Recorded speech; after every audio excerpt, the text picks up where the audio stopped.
Ia, eu folo fatu le tātou tautua, le au nanga si ufonga le tai a fau,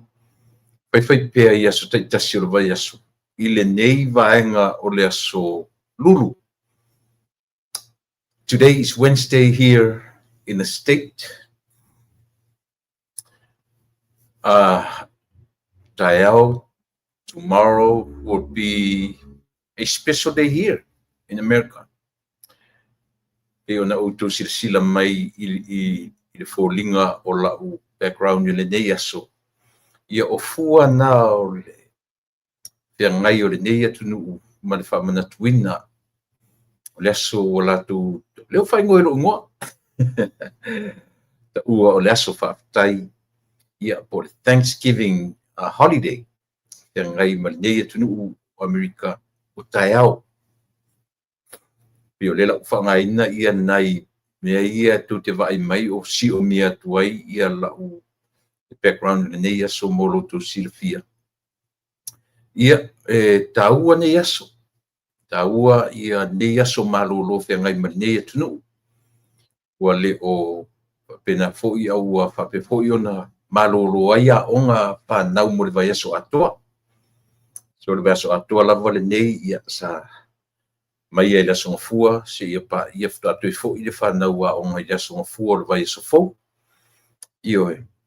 Ia whapena foi la ia tia u inisi o porkalame o wanga ia i tolu le vai aso. Tau toi o foi la ia o porkalame ia i le songa fua o le vai aso fou. Ia ona o le ua malolo te ngai ma le aso whaatai te ngai ma ne tunu. Au eva ai meila i se swinga tunga o fōlinga o lau o au tafa o lunga o lalo ifo ia o le nā. E a fua mai ia ona o le tūlanga ia o mea pi ona whaailo atu.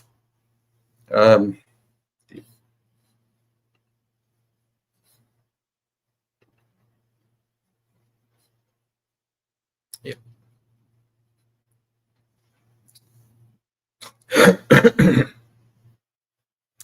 So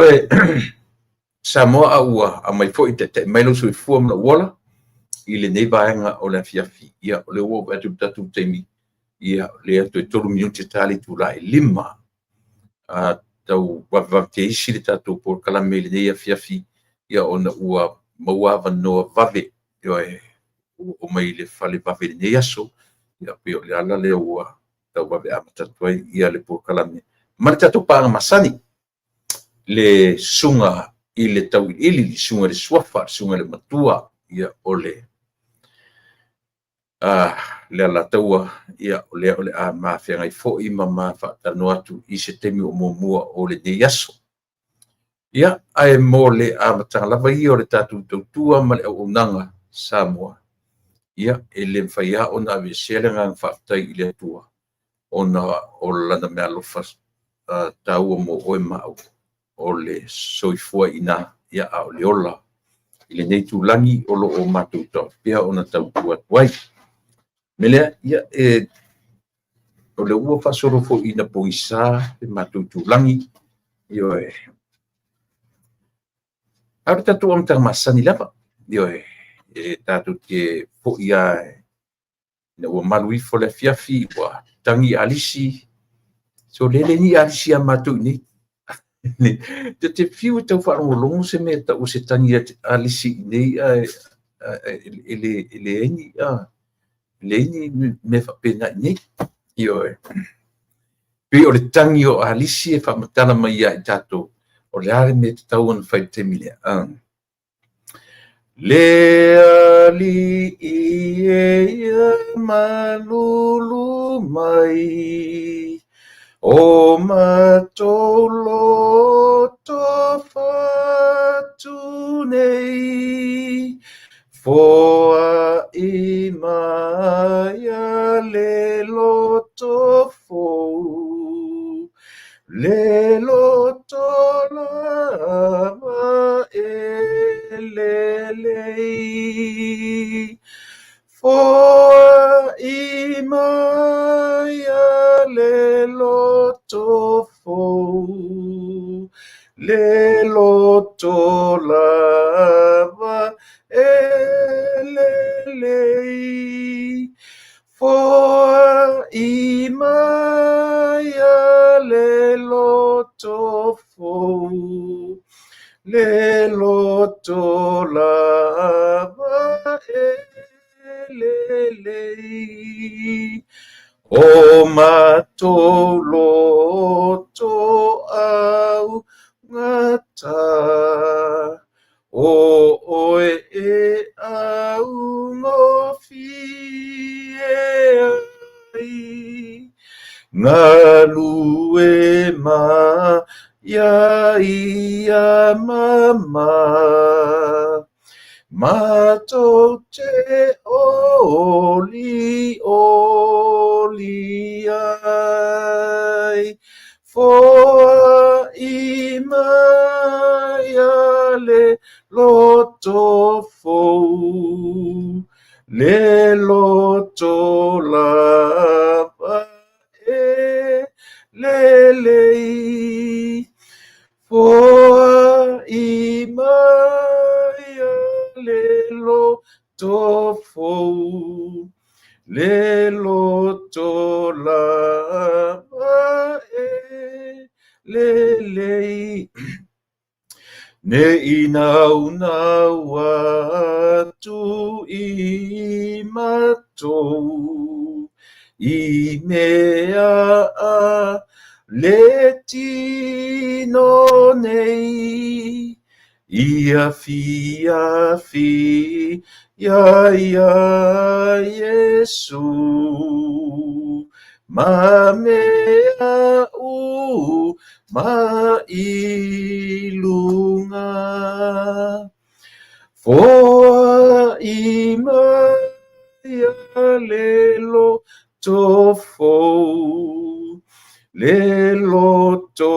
lava lei for imaya lelo tofo lelo to lava lei Whaftai le atua lo mātou tamaha. I oe o le anganga lava lea. O le vi ia ma le whaftai o lau fio e tusa o loa lofa whai pea o loa anga le lei. Mātou iai le nei atu nuu. Tae au e whamanatu ina ai le aso whaftai. O le anganga whaftai whai ae. O le tangata lava ia. O le ainga lava ia. E mo mori atu ia te oe I lau tausinga I aso uma o le ola. Le ngata o tangata nuu o le nei atu nuu. Ma so se tangata. O lo matou atu nuu I so se tafa. Matou te vivi I mwhaftai I lau fio. Ona o lo wanga le lei whai pea I mo I matou. Mwhaftai mo le nei aso ua e fuai. E papopo I whai tauina o aso o lo matou ola. Mwhaftai le ola ma le malosi. Mwhaftai I le whaolatanga. Ua e tapenaina mo le lalolangi atoa. E fiai lo mātou nu sa mo na lua. I o mai ia I mātou ma mātou no nofo I le nei atu. Whaftai tele. Ia, wala au loa nganga pa ia e fio mai. E soani I se tautua ma se au nanga o le ata pena nei. Ia whamamanaina. Whamaurungaina la au fio me o mātou whaia. Uma o no mātou whaia. Ai maua so vi inga. Whawhitai I ia la au fio. Ia awala. Tau mamau lava vi inga mo mātou tangata. Ia, o le tatala. Ui mangalo mea umai lo wanga lele. Whamangalo I mātou o oio lea tua. Whamangalo I te whamangalo mangalo. E te leto I manatua. Ni o mātou se mani o mātou a leo. Le toto pa I o eke risolo mātou li. O lo tino ma lo toto na whamalingina. I o lo mātou tangata masala. I lo swawhai e su o le mwala aue. Amen.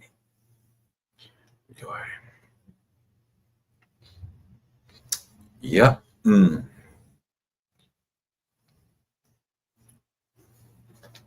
ia ole na tu le ua te ai langi le tatou apolo ma le fasangi i inga ma le faafetai i le atua ia ona lana tausiga agalelei ma lana tausiga alofa i lou soifua ma lou ola mai tatou uma ia ua mafu ai ona tatou olia ma le manuia o le aso 26 o le masina o Novema o le faatafiti o masina faitauina o lenei foʻi tausaga ia o le aso lusulona nei toe pālavana i aso o loo totoe ia ona tatou uagaʻi atua foi la ia lea i le faitauina o le oo mai o le taualuga o le toe masina o lenei tausaga te sema ia na te au maia foʻi ia se suiga o le faalogo se suiga i le vaavaai foʻi ia ma pe ona ufai atu e uma loa le masina e uma loa ia le a foʻi le Thanksgiving taeao na ua na tou vaʻi foi lai ua amata ia ads i luga o le TV o mea o kerisimasi te loa le ua tau amatamata temine pei o le tele a luga o TV o luga o le tio right after Thanksgiving tomorrow ia o a foi nisi o ala leo ia o le aso muamua te sema amata loa ia Christmas carols ia po pesepesega o le kerisimasi faatoʻā uma ina ua maeʻa lelei ia le tausagafou ma o mai le ua i aso o Ianuari o le 2020 ia pi o winga ia manga te tatunu foi e se foi fainga New Zealand e se Australia e se foi tatou atunuu ia pi tau faapena ia le vaavaai i lenei atu ia talu no o mai ia manofo ai ia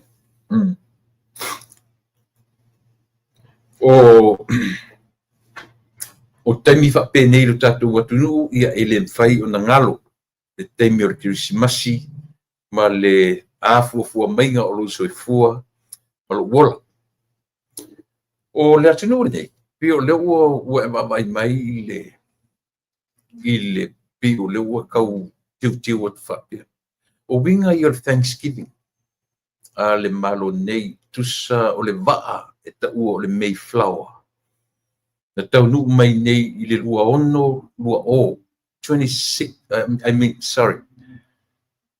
1620 tasiono luasfulu ia tagola e faia e lau maps pua io e les mai le 1620 i le 2025 te tango sisi e faia e langa maps na lole e feitau ai po salo lata i le fase lau tausaga o le vaa lea o le Mayflower e sau mai i mai tonu Great Britain pe tani tele o tangata na latou o ese mai pe o le history lea o le o le o ese mai o tangata nei la tuti le tu e taliaina le mea taʻu o le nofo nalo se puleʻaga faatupu ia faafetai mo le mau paselau ma le lima ioe paselau ma le lima tausaga talu le ioe tule mai na taunuu o le vaa le taʻu o le Mayflower na latou mai ai tagata ia taʻu Pilgrims ia e tuatele tagata na mai ai se lau luasefulu ea le pase se lavaa ioe taunuu mai nei ua maliliu o le aso la lenei e faale it's not a celebration to the Native Americans ia po Indians Americans it's not a celebration to these people ioe e le se aso fiafia mo tagata nei iai le faitau o le aso faanoanoa mo latou na pei pe ua paʻi mai le vaa lea e tele me nau mai ma le vaa nau mai ma suiga fou o mai ma faamaʻi ioe sau le vaa lea ma le faamaʻi a o le tāu o le vaa lea ma le o mai i Amerika o le saʻiliga mālō a tagata ua o latou le toe taliaina ia tu inga mafofonga fo le under kingdom anda le lalo ola I lalo se pulanga fatupu ia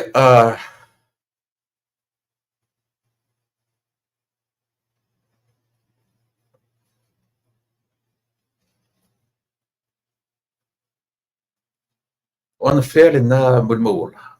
ana nei ia alo fai ia pe ole na pe ole taua le na mea fulana lai ana do baba ai ile tunu nei ia thank you ole pisi breaking news le mai e mulmola to atolu national cards ua mali liu I o sofaʻiga a le ʻau faatupu faalavelave I fafoani o le falepaepae just now ia matautia foʻi na mea ia o tele lopo ai le ʻau faatupu faalavelave I o tusilasila tatou sa moʻi ai e moni ia o mea o loo tutupu I le tatou atunu ai pe le pe ia le ʻau na le ʻau faatupu faalavelave ala iai o le ʻau tutuafi ma le ʻau ma le ʻau lotoleaga ma le ʻau foʻi le igoa o le mea o le ʻau taufaaleaga pea pauna o le ʻau faatupu faalavelave ai leini tagata foʻi o atu manifana I tafana nisi pauna me ai tautei loa I o'o aʻi ai pe a fai e le faatopetope ona fofoina pauola o talalaga o taeao le Thanksgiving ia I matou le asoa I peagai ma I latou le history o lenei atunu e lesi aso o le tele o Native Americans ia po le auvaga ia ka'u Indian Americans e lesi celebration mo tagata ia they don't celebrate Thanksgiving most of them ona pe fōlinga o le latou va'ai pe ua invade le va'a le pilgrims tagata ina mai le va'a lea ia mataulia pe ta'ua originals Native Indians o tagata pe o latou ava'ai o latou tagata e ana le atunuu mea lana e tau iai le mafofoga na they don't really celebrate Thanksgiving here in America ia pe o lona tau matamata mai o te tatonu le vaitemi nei ia o le a ua tau iai le mafofoga folele ona ua tupu maola le atunuu so o le saʻili mālō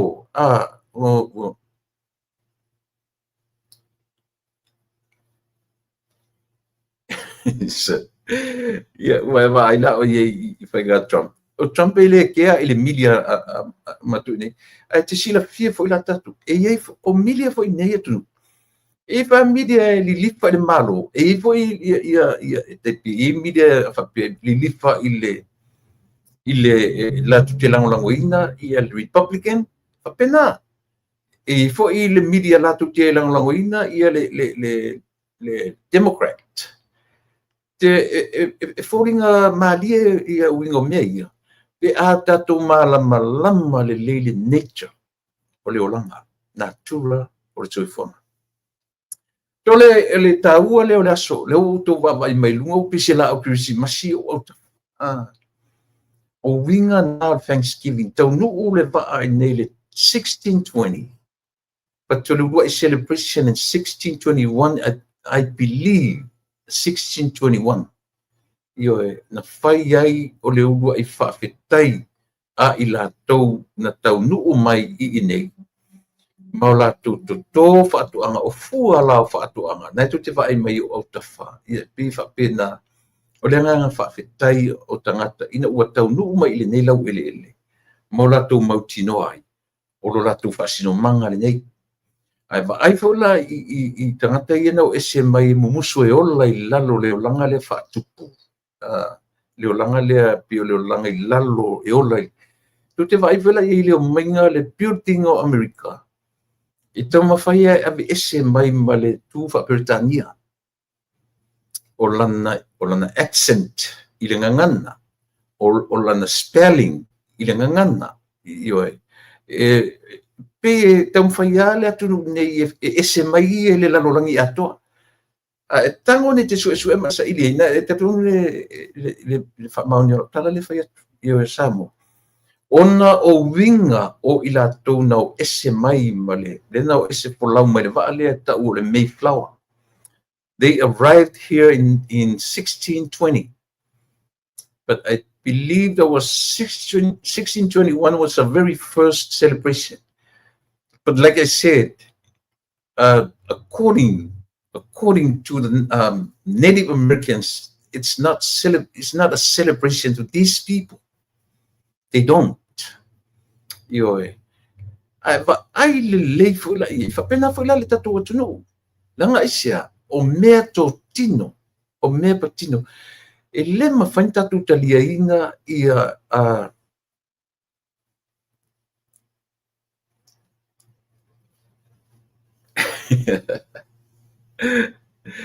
ia e leo toe ia le mea na te minei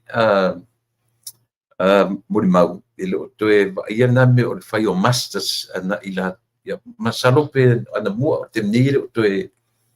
e utile e leo toe ioina ia le tala na o le tofu o le tamauli malo na master o leo toe ia nei o na taimi i le malo nei io ai te li lope na tupu se me whapena ia ai o le taimi fito a mai e tangata i nei mo le meo whai mapolonga i le nei atunu ai mo te nei leo toe iai ia mo le moola ia le tūlanga whapena mo le silafia whaftai mo le sili ia o le winga na vai foi la ia i le a fo I fuafuanga ma ainga le nei atunu e tau whapena aisia o tangata not really ele fitau pe a whapea tu they ran away e piu tangata fu i le a fu I le ngo le winga le pilgrims o tangata wa mai sa ili o le mana la tu ke le tu mana o mia le meo le o langa I lalo se pulenga patupu ai fu la le malor nei la tu ke le whangaina le meo le la tu te whangaina le presidency o le la tu ke le whangaina prime minister la tu ke le muri le iai fu I lalo commonwealth to o ina a foi e te silafia ai ma e manmala mai le tsa o le tala le whai atuai I le anga I mai o le o nei atu I nei e matua I e le talia I don't know about nowadays but ila te sa ili le history they really don't celebrate Thanksgiving Native Americans ia po ila tu o ta o initia initia America la tu te le taliaina. Well, if you put yourself in their position kaungi se va tangata ia e tu tusa le lei mena o te whai atu I tau te malama no I tatu si o manga maro tatu mane natura n tatu whananau me tatu ele tatu rola ia lea ele whaingo fia whai a tatu ai watu tangata take over whapea o tatu ro whanua really ele whainga tān tatu talieina e mo ia le o fase lau ma le 5 tausanga talu na tau nuu since the Mayflower arrived here in America. 405 years is it is ai fuala va ia I fatau sanga ma feitau mo century ma feitau fatu spaia on nafi just like yesterday 400 years but tu ma faunga le feitau wina wo omi le to ye ma se sa mo me le na fa se tu sang ola ma te mini I pe afuata to lu but o le winga o le tala le tam fai atu e fallinga ma nei le fa matala ina I nei America o le aso fa fitai it's a Thanksgiving holiday pe ngai ma nei atu o lona history bena na le utana no to na fi te fa le fita no fuli le ia e le longo le lei I tangata na mua I no foia le nei lau ele ele la tu te le whengatana la tu tari ia lo fase lau wale ai mase initia o toeola mai tangata na taunu mai le ia pilgrims o le nei wale ai mase o toeola io ai o lo ave ai o tai tuitia pi o fa mai fo le genetics pe o le me pasi le toto la ngona pe tangata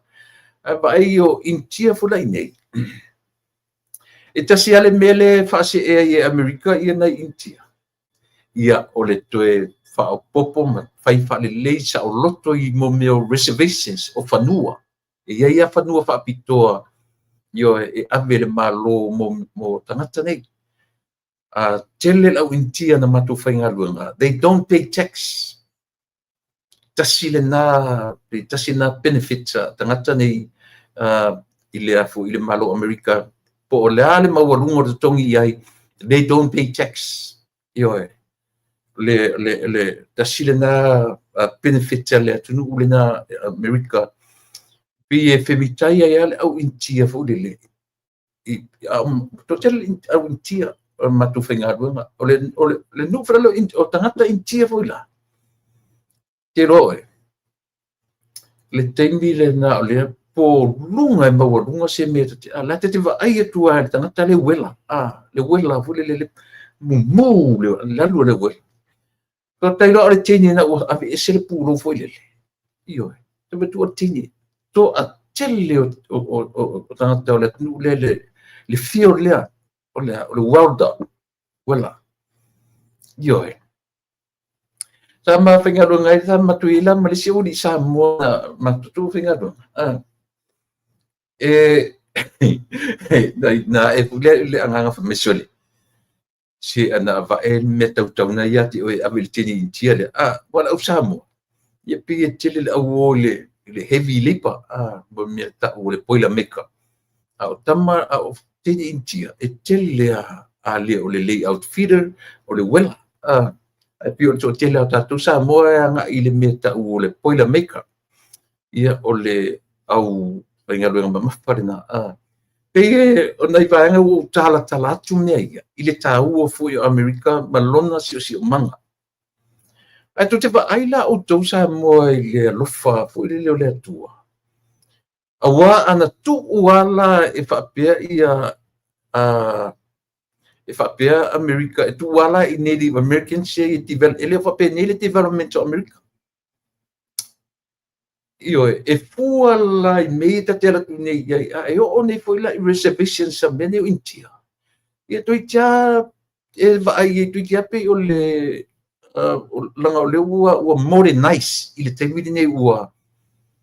o foi mo meo ye casino o pingos ale o intia vai ua mautu me uma pe ia wai o Vegas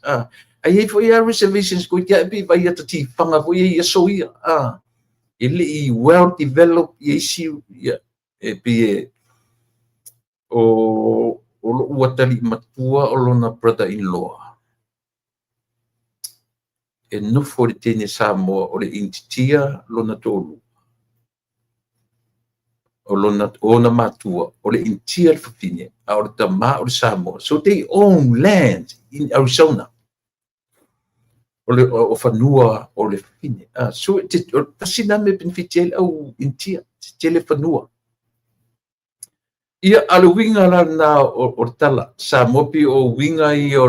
tae o le celebrate lo America ia le tatu te vai o fuo fa ele leanga fuo fa toanga le foina la tu fa ngai le manu le chucky o le pipi ia pe o vaenga o mo me o la fumanu o fatoanga o le nganga fa type like I said the Mayflower arrived in America in 1620 1620 to celebrate le pole lua to sanga after the arrival o le 1621 or 1622 the first celebration is celebrate ai le nga faftai o le taunu mai mato ai taunu mai le atu nei ia matoto ai fatoanga ma amtari tiro la fasela to sanga le Bamboo Development of America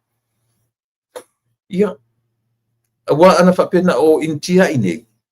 ele te o fa peni ni ai o fainga ia le tua soifua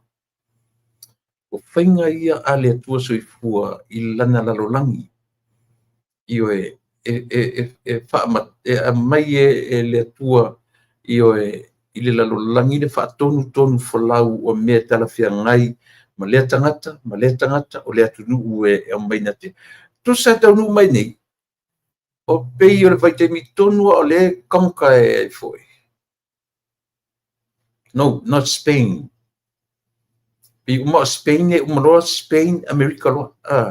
Pi uma o Roma. Pi uma le vai te mi o Roma. Se tamo si tu sa ilia e. O ai le na te kanka ina le lalolangi le vai te mi le 400 years ago. Mapun fa so longa o tu nu na la tu pulela langi pe a mata me tu tonu o Middle East. Pa solo i ta sanga la ne ya alisana le sili uma alisana le sili fa sawe i io sawe lo i Roma. Uma Roma, Spain, then America. Ya la yo o me termine.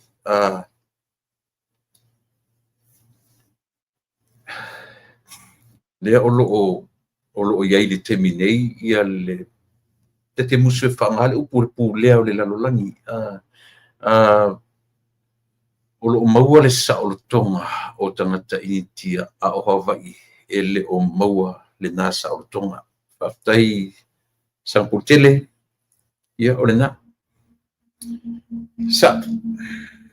pe o le e mo foi ala sa o tonga e fanga ele malo tele o America ia na benefiti na mo tangata ina lo ai le sa o ma fa maoni o tangata ia o Native Americans po Indian Americans o la tonu na ana le ele o la tona e ana ia le vai fela fina mai foi siva ngo le tonu o Mexico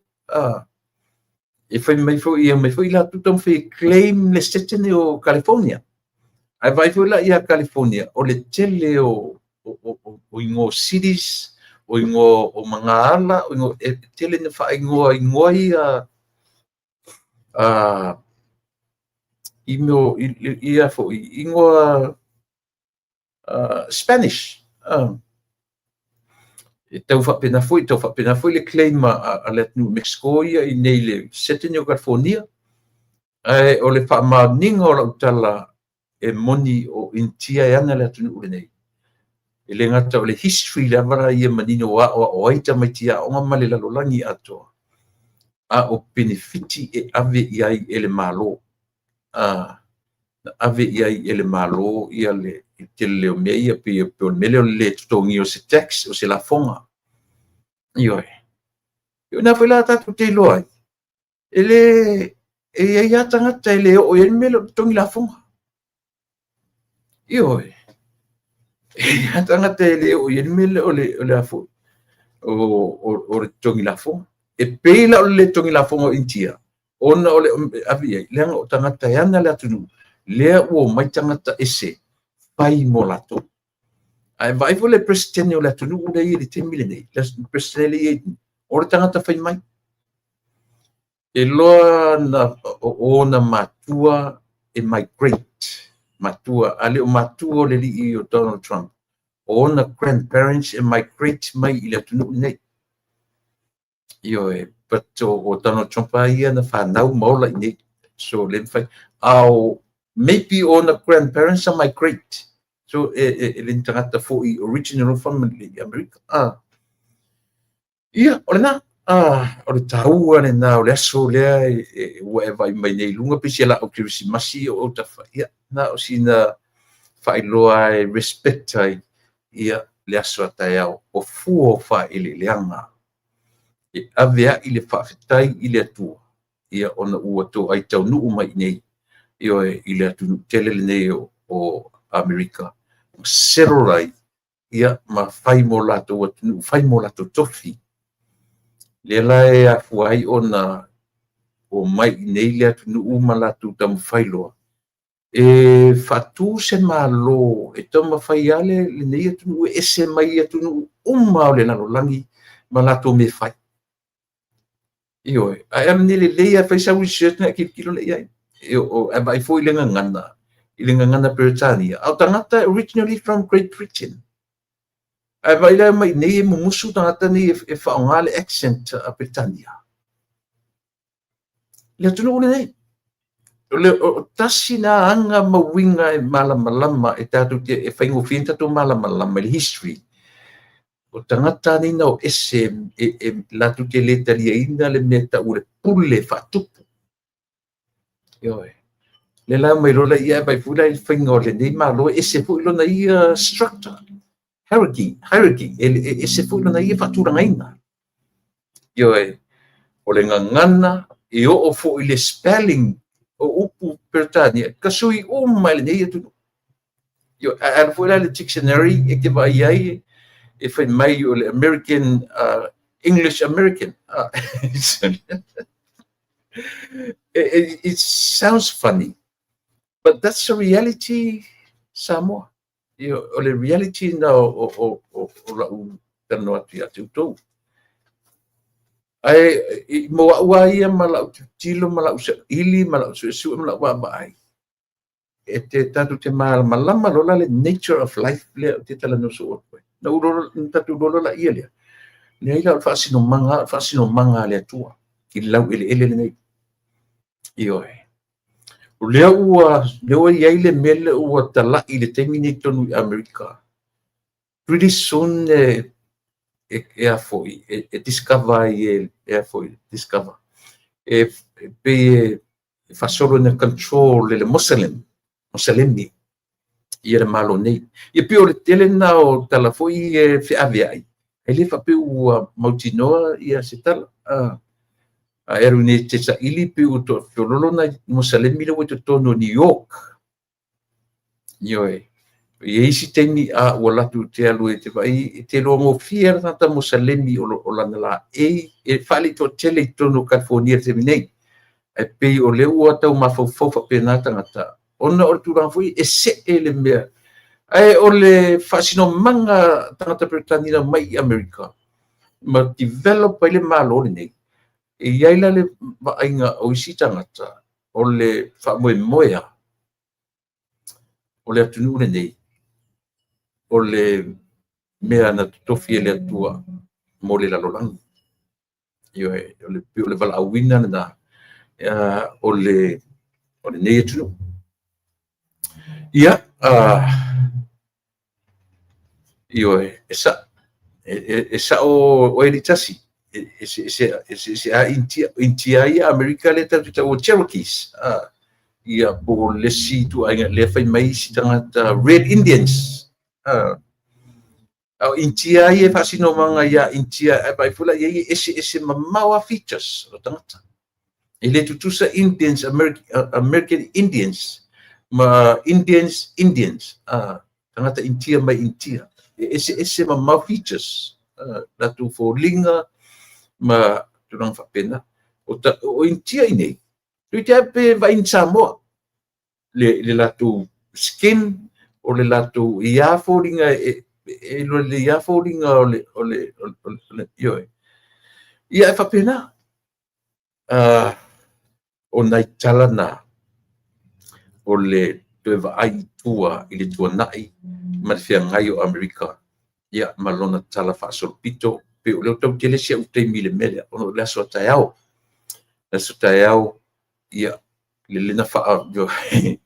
yo utatia ua mai whafore matu tuki. Ia o le tau sa ili po ai sisi o matu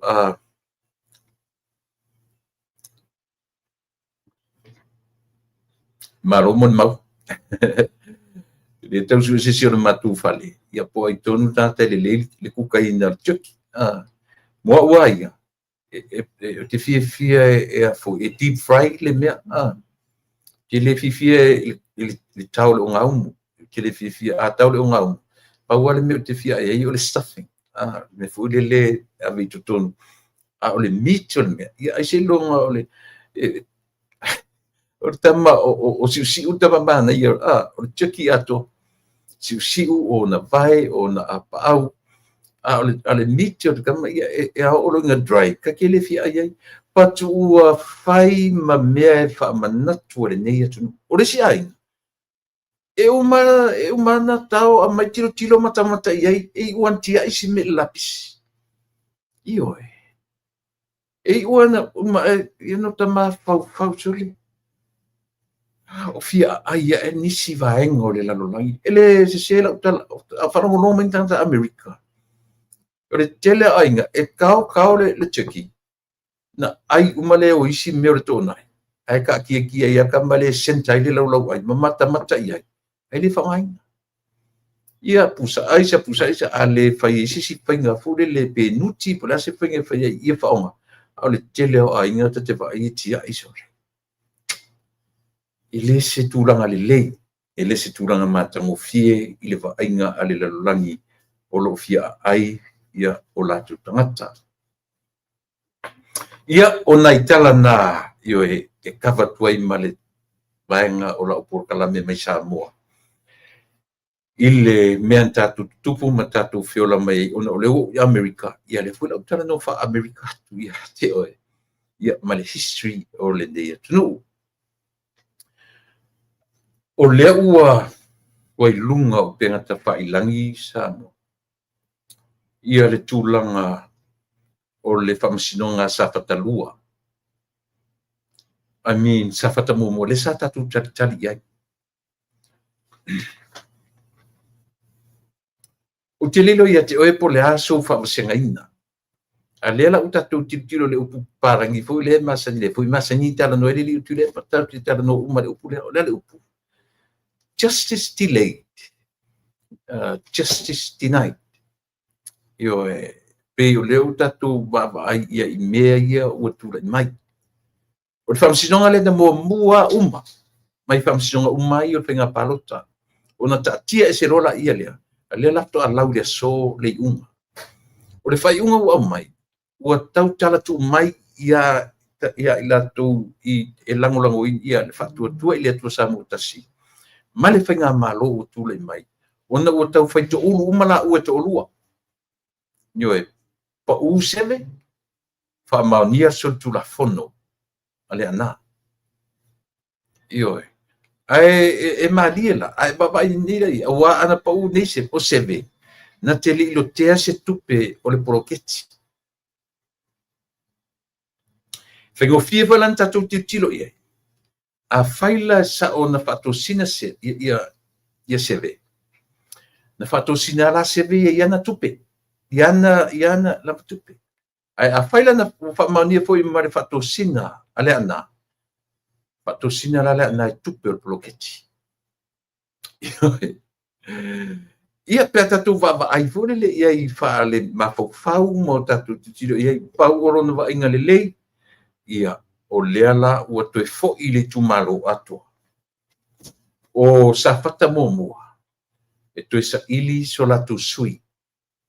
Paua le mea ta te alofa iai. E whae fo i o le tumalo. Pesi umi i na ngata mea sa fata i se minsta i le tua a o seve. Stoe ina fui maono mi mio. Na ngata mea le ina sa fata i le tofi mea tau tofi minsta. Le la ua toe pa i eisi o na whawhine i le tofi minsta. E talo whai sori. Ia, lele. I whea lea mo le mauna no whenga no whatasi. O le winga o le tala.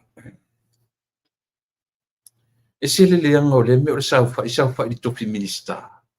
A le tatu wawa i uma. Ua uma o na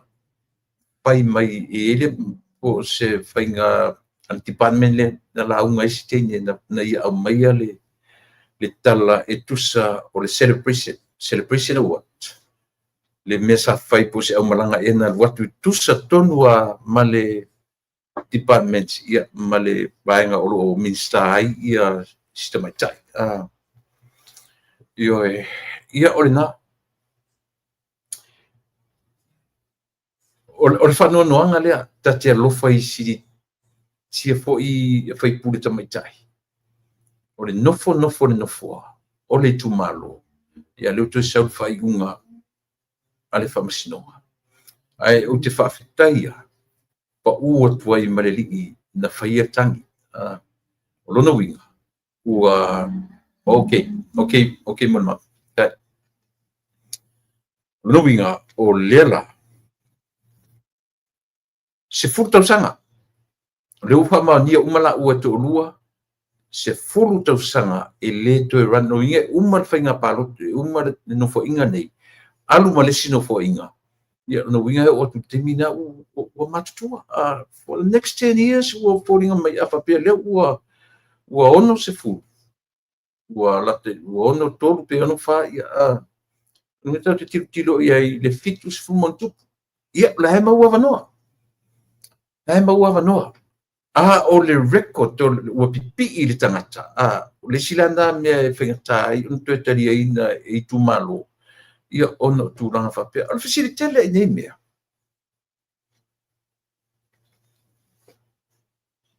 o le fatto sina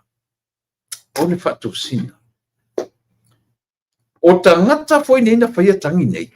tangata ina ave i tupe o isi nei tangata o da tau na ave iai ia le fasalanga e te tau na molia tangata nei na ave i tupe ioe langa ana tangata la tu te e la te le taliena tupe a ola faile tangi ia tala fengai ai le o talia tupe a to e o fai tangi mana to tau fai se swing o tu la fono le melea ua tatau na fasala matangata ele ngata not only the givers but also to the receivers ioe o ila ia la to tena la to receiving tu penei e tatau ona molia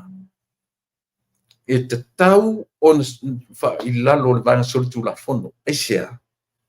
tasila ia me ta o tangata tau fa valea tangata nei ai mese lena ta ua nei ma le uso moni o le tangata o na le uso ai foi le uso le ana na alu ia ai foi ia seve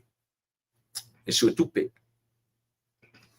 ato li liu mai fai le tangi ioe ele sa o te me fatosina na matue tupe tole e la lu teto nunga samo ua tatau ona fai se tu la fono fa pe ato na tasile me tau tu i titi ai le me umor palota e tau fai langa tangata fai tang alu lava na fai palota alu lava na tangata na alu palota fai langa tangi ai le ai ni se supportinga na tangi ia tau ai ana uia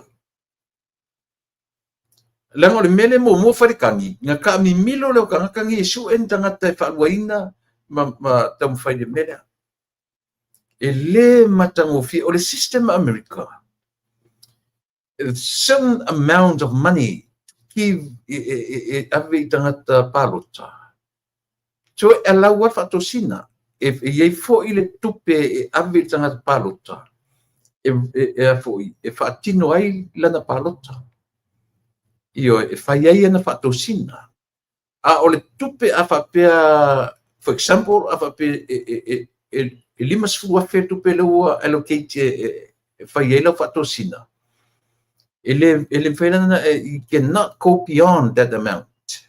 you can't but also the amount giving you what tu e ai mo me foi o i tangata o inepi e o tangata ave tupe tangata palota e fai ela campaigna io a fa pe 50,000 e le ma fai na o vatu sau fai nga campaign i le lima sfua fele a le lima sfua fele you have to itemize le tupe le so that's fair enough tasile me ta tilo tatu Wale ai ni me fa pe tono nei malotel e uma se palo tasile me e tas e foi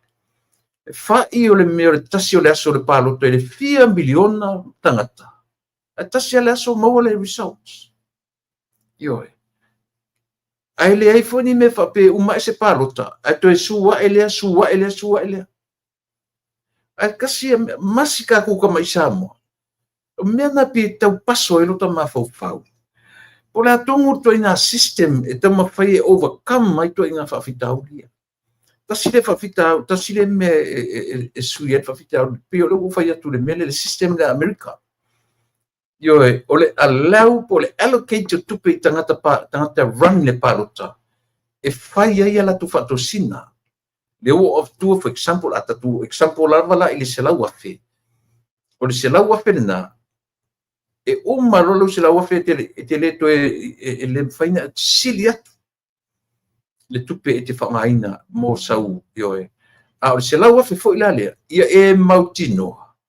Ia manino ma wha malama ai te maisle pēna wha pewhia na e whangaina le selau afe lea, I lau campaign. It would be nice, more tatou atunu. Pe ala tu whangaina for the system lea. Ia le toinga mela le tupu. O isi sui o te whanonga tu le whainga o tangi. E mo whaulu tangi. Ai mun muri ka milo sui ia mo meo. O a whainga o mea. O I whainga o la whirita o la tau ia e. Ia le au mori mau. E mo whaire tangi ai mun muri ka milo e sui mori mau. Se kako kilo kako sa mo ia le mea. Ese le whitaui. Ese le tala whea ngai. Ole le au whasi omi ua tatau lau whionga le li pare mi au whawhongwhonga mai. Pai se whainga e tu ua le melea. E oe. Whai se na ia aua lawa. Ne I toe tula I le tu inga me whapea. E oe. A whapea tu tilo I le system na America ranai. E oe. A whapea na se furu a whea ame le whaipule ranai. Pāua na tupe whailan whatosinga. E tu sala pe whaichautang ta tangi. Ai o laku lalo 10,000 e. Mo kai mi Amerikani. Ai laku la sili aku la whakosinga se furu a whea. Ian whasingi e rola I le oi. Ioe, ai o te tatun. Ta sirina awala tilo I le tatu atunu. O le whaonga o se tupe e whai e campaign. Ai te maisi le tupe lea, o I tangata na ave iai, o whea mea na whaonga iai, na whangai iai mai, o whea komisi na ave, e malama lole ai te maisi sino mea. E whiu tangata tangi, e whiu tangata ave langa tangi mea. Ia. A o tatou ia, sa whatanu mena momua. Ia le ututu e eisi a uto. O le aise tu la tuale ana faile ana whapea se I tu malo e manga whangafa le lei ma whamarurua ia na le na muni mau le tau whatura tala ana whapea se tu lau le tu malo ai ana manga whangafa le lei tu malo ia e fiule ana e tau whai atu ni ana whainga ia Pawale la tu tali che le ua tu ia malo I na tene tu ia malo I na tama I le na tama tai si alu e to e tapena mai mole si lima tausanga ke ua fia ia me ka valia ko ka ku malo pe ana fa pea e ia ni matai e tu la mai se e mese la vai tu malo nei o lo fia ngai nu ma me su nei ana iai ni tangata fule e ai le meo le taua o le mafau ola ma le mafau ata mai e fai unga o mea ni o nu ioe ni matai ai mese fa mo me pule nu e fa pe mai ia le tatu wasonga fua le la asau la felta tu fono ia le nu tatu nu fa pe nei tatu tu malo fa pe nei le ase me taua le tatu tu malo e maua mai pe tatu o I whamasino. Whamalia o le ana, pe whamalia o se. Le ase me le leia le tatu o tu malo ma tatu nu. E leo le matanga e leo tatu o tatu isa ili. Tatu o le tu malo o ina le lei. Ioe, pe ana whape ese pulenga le lei ar tatu o tu e whai ai tu langa whapea. Ioe. Ai le o le tau mawhai o tangata e maua siana mei se furutala, lus furutala, lima furutala. Se so le, se matai o tatou atu nuu mawhai ngā nuu mai tu malo. e tinga ai ia ele fa pe fa ia fuale le pa election ya o tupe fo i fa alu ai io o isi foi tupe ia la to fa ai o ai foi le la tam fa ia le pa election ele fa ia fuale io e fa alu foi na tupe ina ia tu lai mai se sui fo o le tu malo ai a fua mai le e fa i fo io tatu tu io tangata tangi a o tangata fo i na ave i tupe o fatosina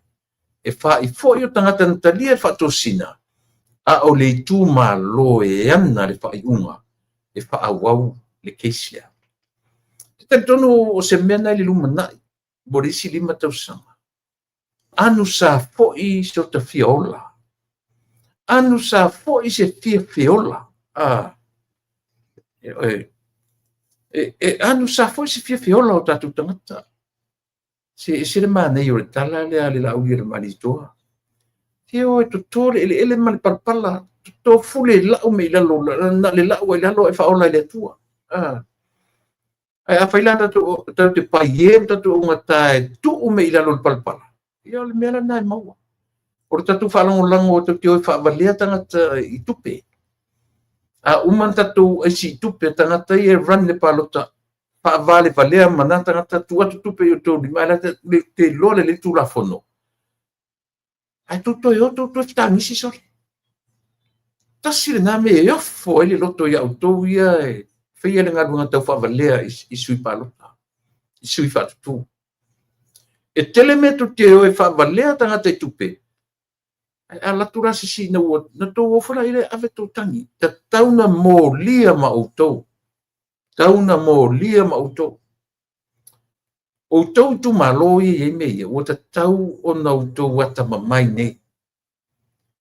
aisia so ele tau ata mai nai se tu malo ile o ile famsino ile tau de le ai se tu malo ile fai malanga ile famsino fai malanga ile famsino io le mena pe tau alo sai lo tamu tu te tala no le kesi le fale ali no mel mo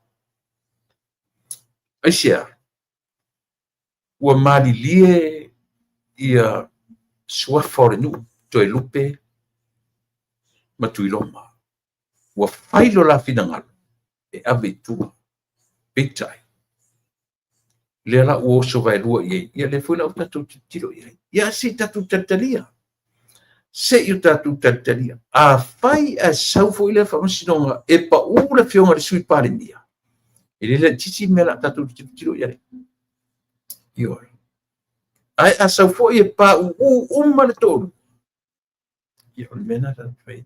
ai a sau e a fia ile mato sui le o so fa lava i le mena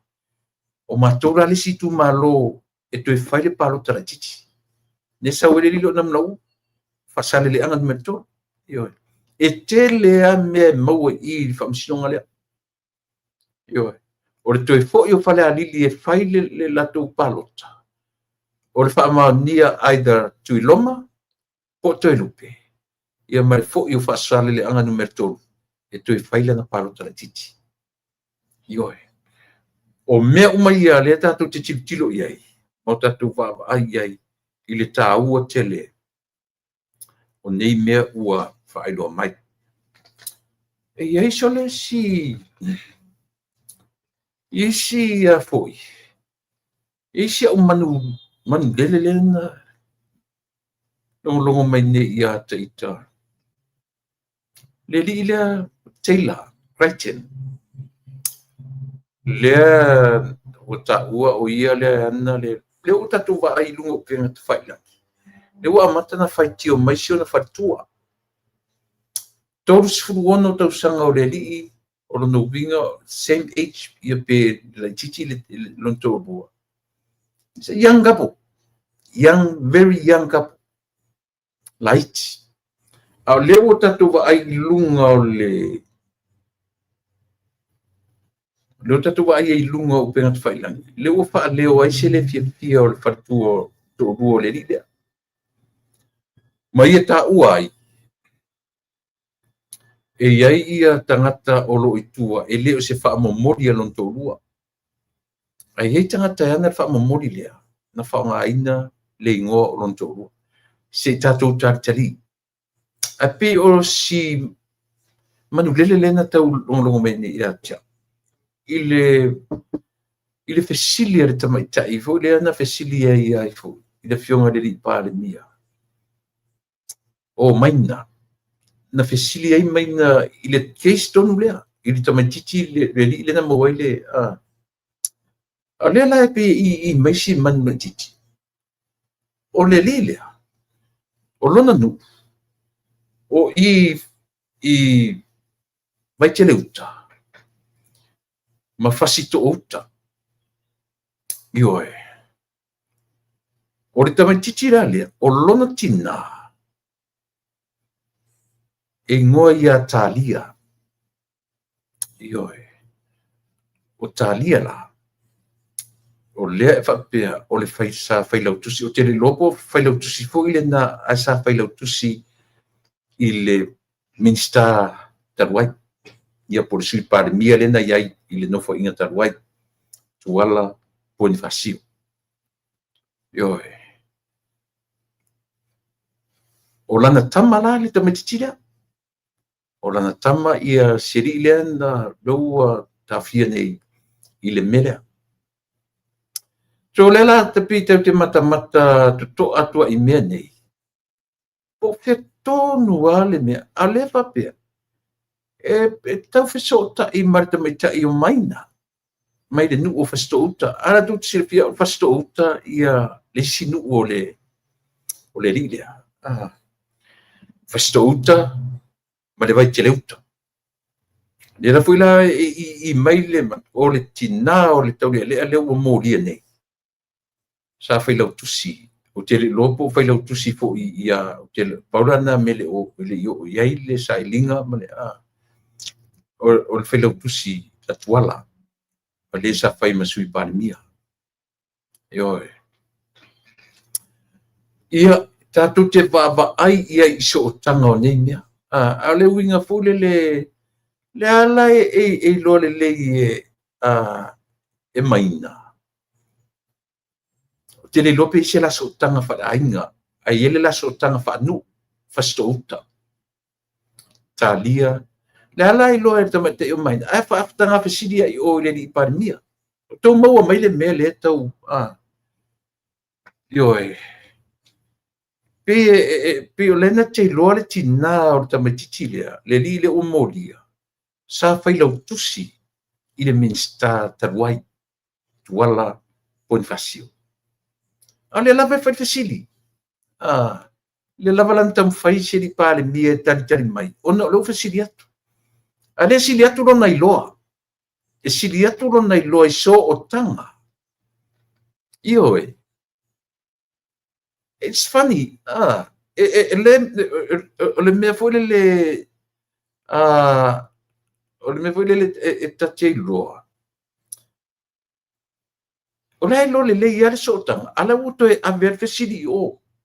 Pese fesili tofo. Ia po le ase. Anyway. Le utanu mai ia le tatu malo ne fiafi. Pa wau tatu tanuanga ia. Ma le tatu malo. Ia pia mai ia. Le tanuanga ia ma le malo ne fiafi.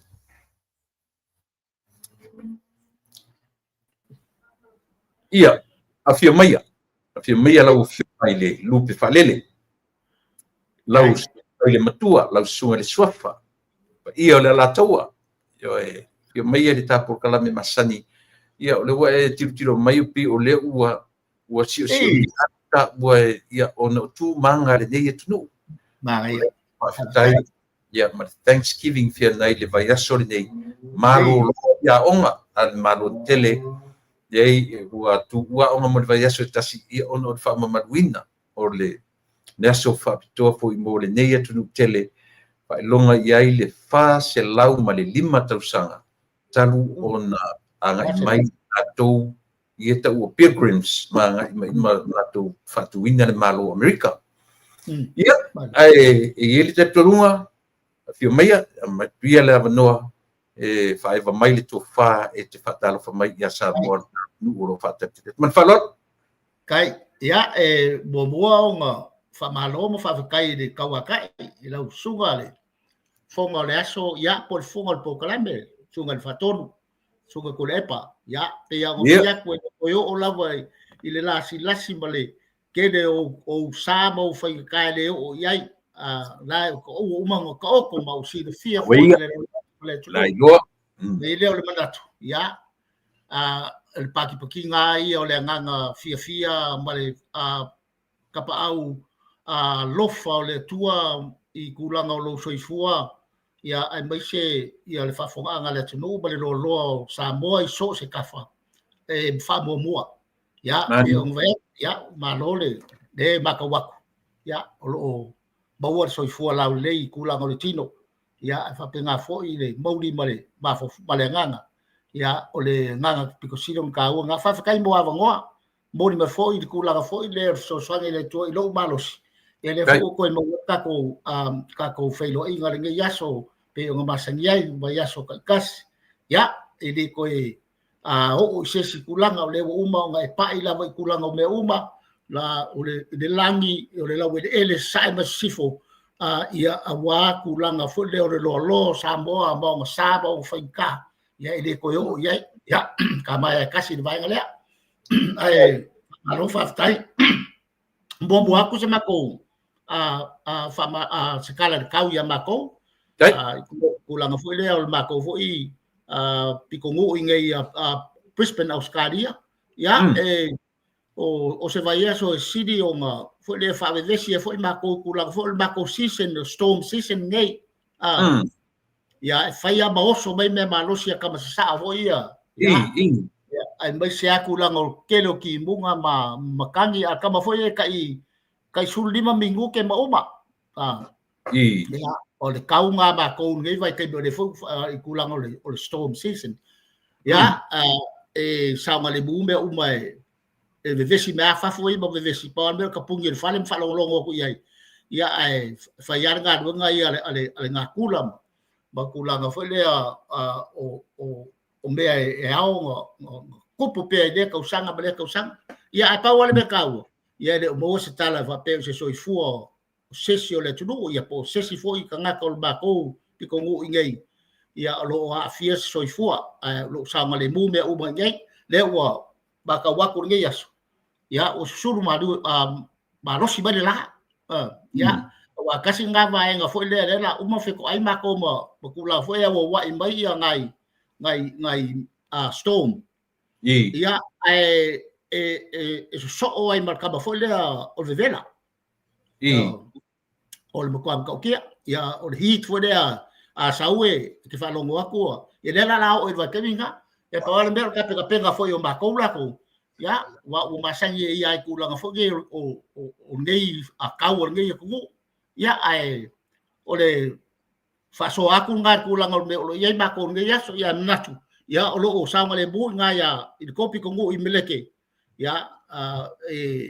paki ai le anga le le tua pe fai ole kulanga le ia o se kala kule ka ke abaka i kaibi i lau sunga ko le pa tai lau sunga i le tua e moni o le lavoro mate tu atu le lalolangi kala ave mai le tu vai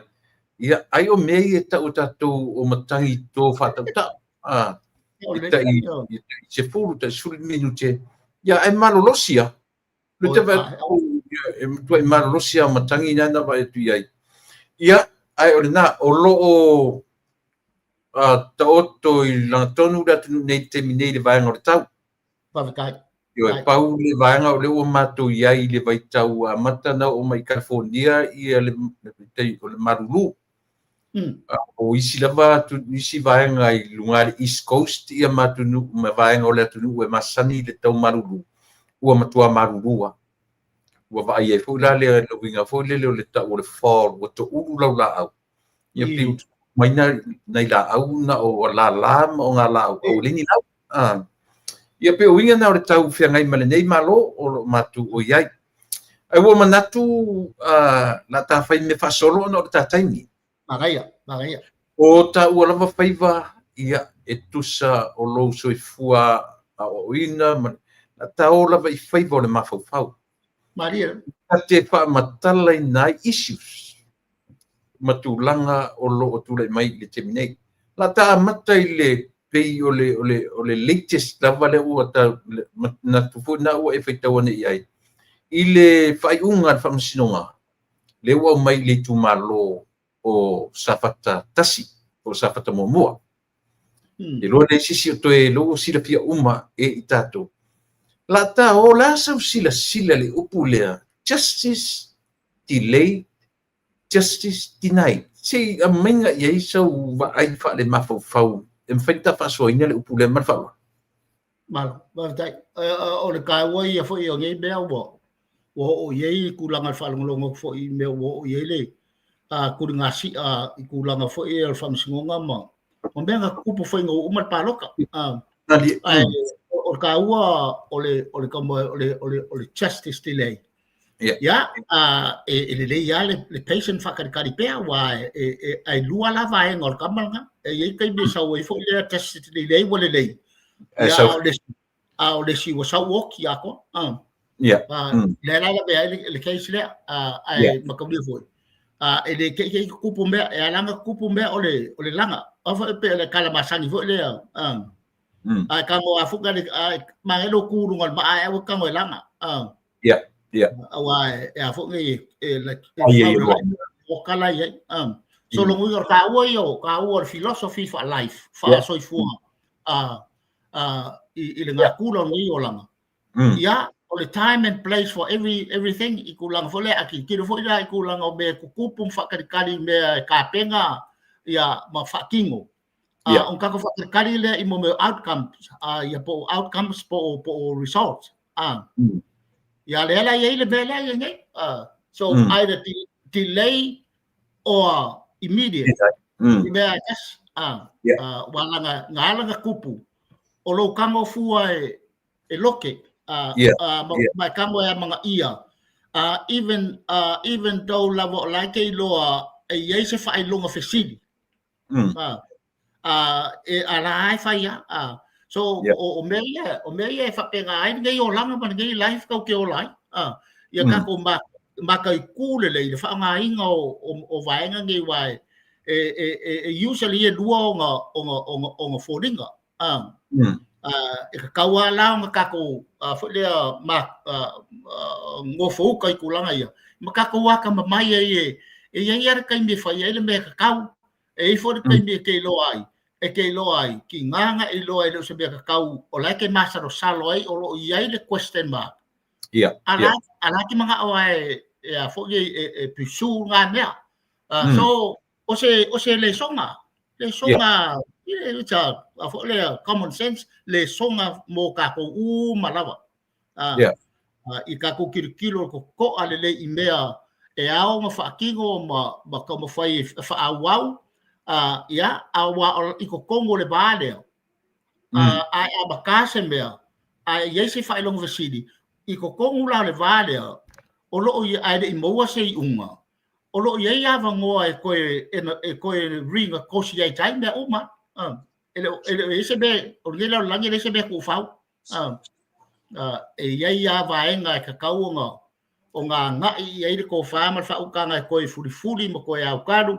ya bakilo la ye de vangoa ya fo ngai e fa awa wai ma le fa awa ya ai e pe o le nga le wa de mangi ya le ku la mai de kali ya pawalan bel except lo le fo ngai le resort le wasau ya makam fa le fa kingo ala isi singa fa ele fa pe fa malo si me fa singa o bai le ai fa singa ya fa kingo la ko ngalun ai ala nga pisi fa singa o lo walu fa e fa pisi fa singa ma ke le ngalun fa singa ya ma la ve ya wa dua result outcome mo ai o lo fia ya ma lo le fia so ka walan bel so lesila site o le vaenga le o lala o fia fa pe o mawal outcome ala fo lau mo ko I wa ku ai mar fa ngo o uncertain male ma o kele fa lo siri lo ye a fa ngai la mele le sa o mga fa ko a ke o ko fa ki ngo ku ai worse longa o si ya ku le anga Belangai ka ua fo ka ko le ia kulanga pe ngai sa ngoa ia ka o fo iska ua vai fa so koi kulanga ia vai na malo panai le la ua mawal panga le ala ta tilo la ta tele to suir fa unga tura fon mo ira o fam sinonga o man fa la fa unga le ua e fa nganga le metafor le o turu ngol ma le langa ma saule ta va aila ia le ta sila ile tangata na langa le ma le ua faina le to lua la o uma ta se ta va ai fa ma fo le i se solution no nei mea e tu ai nei mea fai pea nei a mionga o fai ma mio e lenga tau fai ma masani o fai fai ma mio ai da tanta tu va ai se resolution e titina i mea nei o le uma na o le palota e tu mai te o fai nei na mua le o tam fai place le tangi mua ai muli su e ia tangata e supporting ala tuta to ka ke va ai e fa le mafo le se resolution ka kilo ia a para longo foi ia tu fenga malo matangata fa no o ani mea e ono fai ina ia titina i to inga winga le anga ia le mana ia le metafora o le turun ma le langa ma io ele tei la turun ma ona e ai mera o manatu ia ele fa mali ina le result ole on finga palota ia mai su fina ngalo fa ma pau ta ola ta tele to pa ia la vale le fa unga fa msinonga o uma pe sao pe se me patino fa msinonga ala ta mai la i tangata ia e uma na ta pa i tangata ia to rua le na fetangis ta pa i lo le tangata ia mori mau ia na to mori mau ina pa to sin nanga ta tau ta pa o mai tangata ia se ta matala ia seve ma le li ole ana la su fina ngalo pa le mafofo o ani mafofonga ile so mafofo tu fina ngalo e mafai ona fautua ina i tapu kalame ila to e to le si lima to sanga le palota e to e mafofo they would do the same thing they are going to do the same thing ole suor tangata la te tau fituri la se le linga mo sa mo ia mea la se usi sile pa mafofo e ma fa lo lava kawale vanga le langa kaula ianga ile mele ka kalangoi ka wo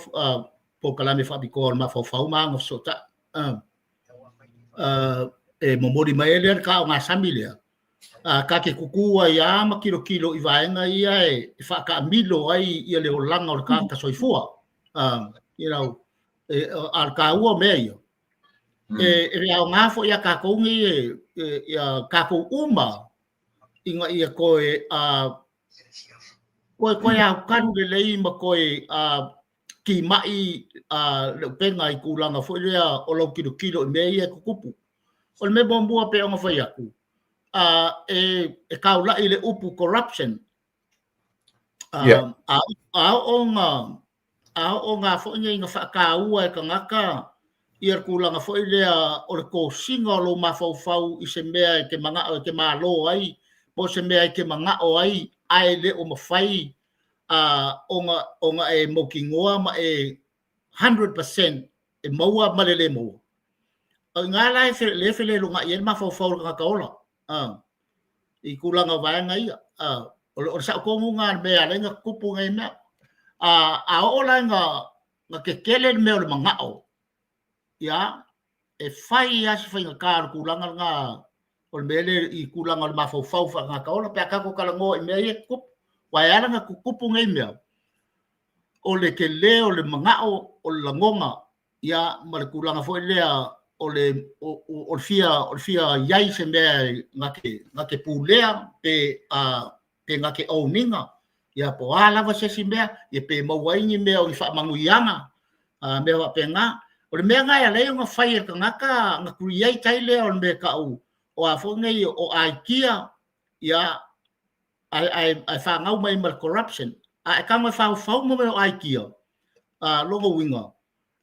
kele o mea ia afifi e ko kongo IKEA ngai e ka mo fai ia fa poco ma fa se mea sao pele sao inga ia fa ko ilalo ai mau ai le mela ki mga oi so ka wa nga o wa nga ia ka kilo common sense fa ma fo ele va pe se me finka ka ko kilo ia relate ia me ia ko kupu e relate ai lalo ma fo ma fa o corrupt mind inga ia o le mga o le kele o mga o las o le mga so o va nga ia ka un ka ko fai o ese awa o le kele o ka ko mga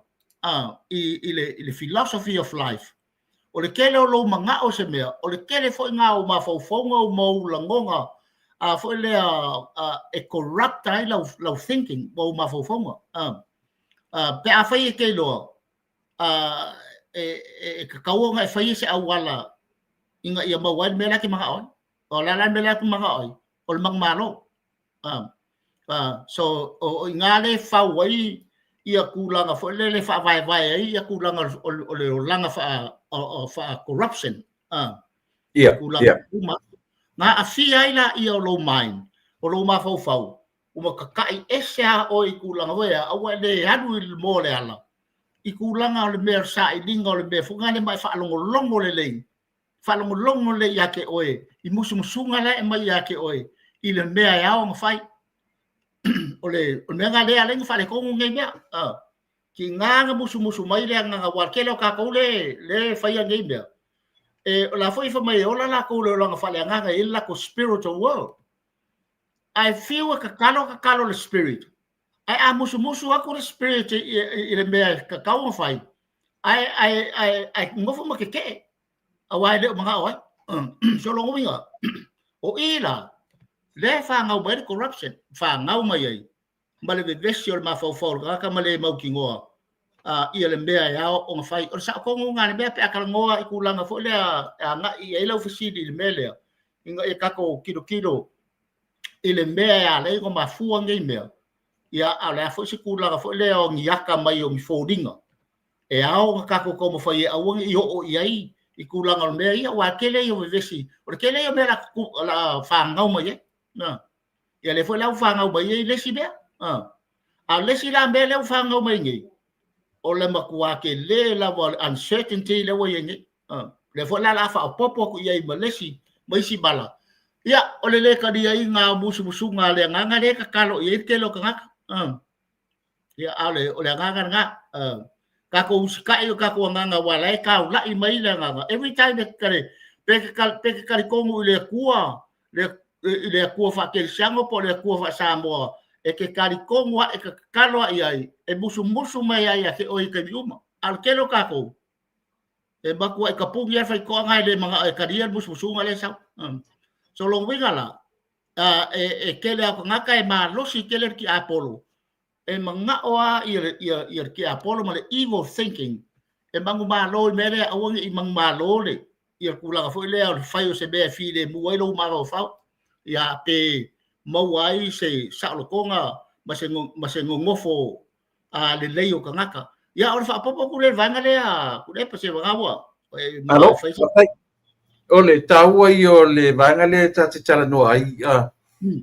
o le na ua tati tala no se i ka sila ka amata mai i le minsta na saufai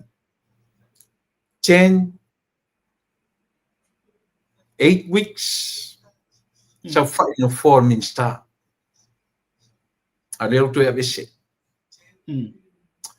o ani la ngona tati ia la ta mua i le sui o le fast ia te mai o seve ana o seve o left to e tamo e ia to ton e pe o le li sa o le nasa le malo sa tu mai le tu o seve la na sau au leo fa mandia lana fa tosina Te le loa po le whaatosina I mea ai po tupe. O le whaatosina la. Pe tupe pe mea ai po le alawa le whingan whaatosina ai. Au sona la ngona foi o ia le to atu sau e su e sona awala I te tono le maro. Au ona le whai ai lungo se awala foi le ina ia mawhai ona sau atu le palota, sau atu I mea ia. Ai sau o se afoi, o se clean, ilona tula I mai, o se leala ua afia. Ele ngata la ina afia lona tofi minsta na filfili ai. Se fulu tau sanga le ufasalai. Ilana karia whawhaipule, te lele afianga. Le asau sila iai pana mafafu. E matu fo le message lea. Wa lela ta pena le meo le. O le pa election.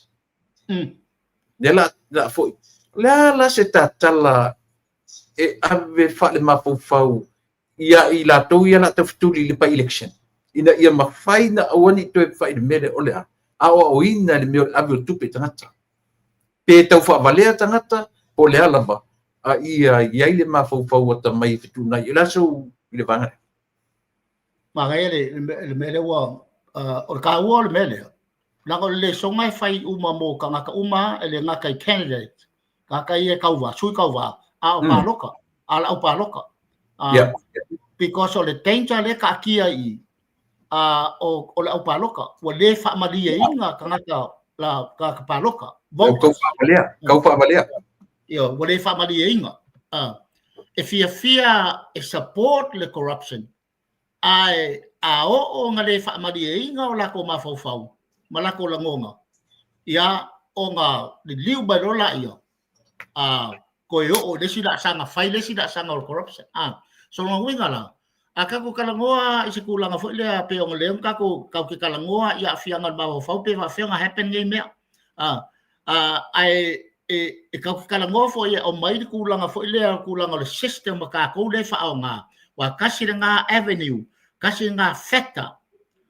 Le ia la ionga one of the factors I kulanga for contributing factors or kako system so long winga ke le ale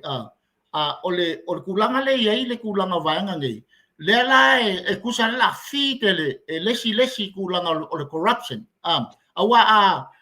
fa pe allow al mengi happen ale ai ni kulanga fo le e monitor le ia pe o va yaku o kulanga o politiki ia ai mai sa election ele ai masi politicians se sao mai le be ka o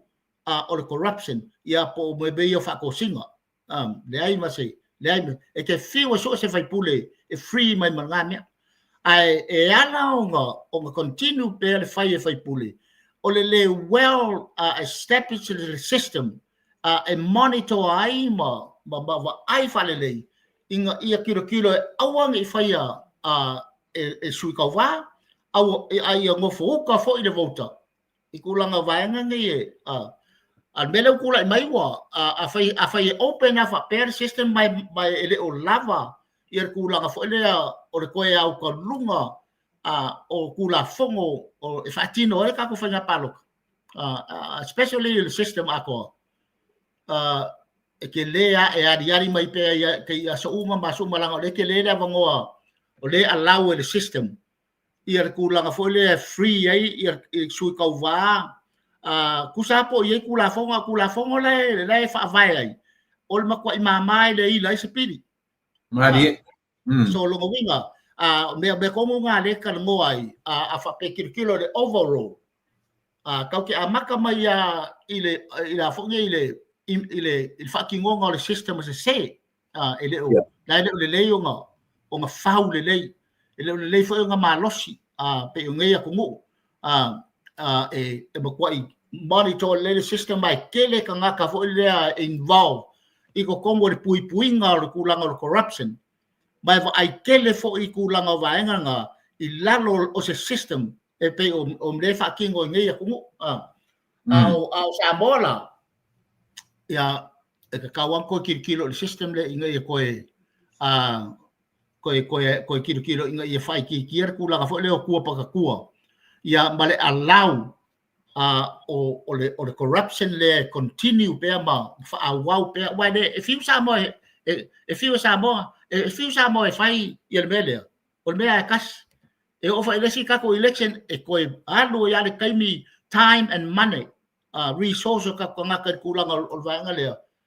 o nga ya o lai e fa le ko ma ba do due ma pu le system le ka ko fa nga ele o active le lei e kala fe ngai mar kulang al mela yai ia le fasingo manga o Samoa i kulanga foi la ko fasingo manga la ko sio manga ia mas la ko ku manga o la ko values ma la ko beliefs e le kai afe ka le system le fa nga la ko ma ko le foi e ko e au politicians le ia nge le wa maka nga ia nga i political arena o ngo le every year every ko sanga fa nga ma ia fa ke ingo ole oa ma le aulo le edi kongol mele so se iba nga ya ke ula ko ia o kilo lava i le koe au ka lunga o le system ko kilo le au ka lunga o le system o nga inga ia sanga le buka ko nga ka awal ko fa ki nga ngai me but less say le corruption the first 10 years or kako independence kako kuko kasi Samoa by 62 ilesi umal fuka usanga ai koe le pekialo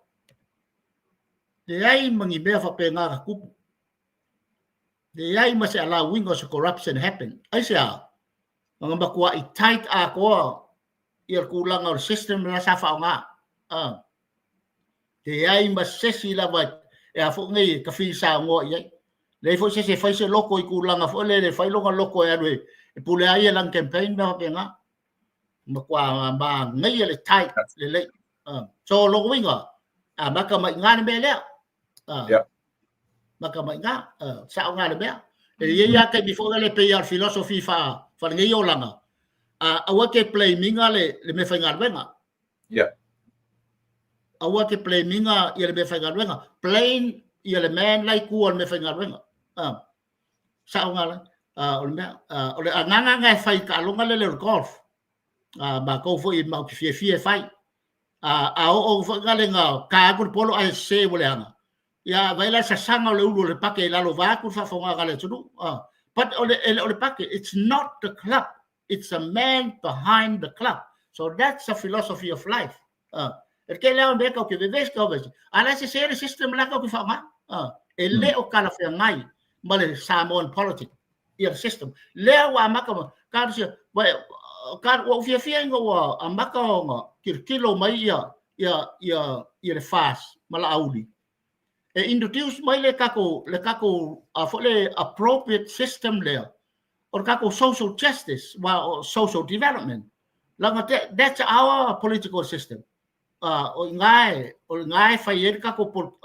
por kiki fa malo fa o fai o system ma sa de fa nga pai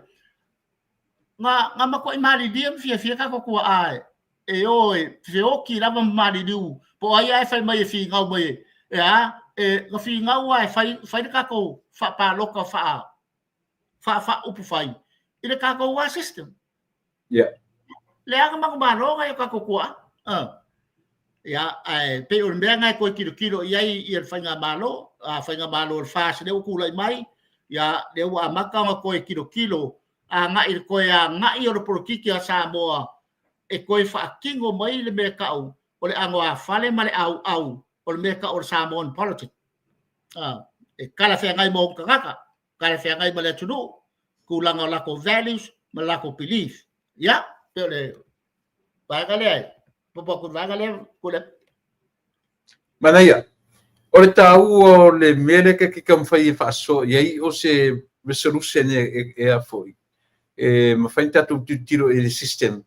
ia pe fa fe foi la o ka ko pitinga ko inga system le tatu te baba ia tu ai o le planta ili o fasaranga le wa mai la ve uma la o to lua foi fasala uma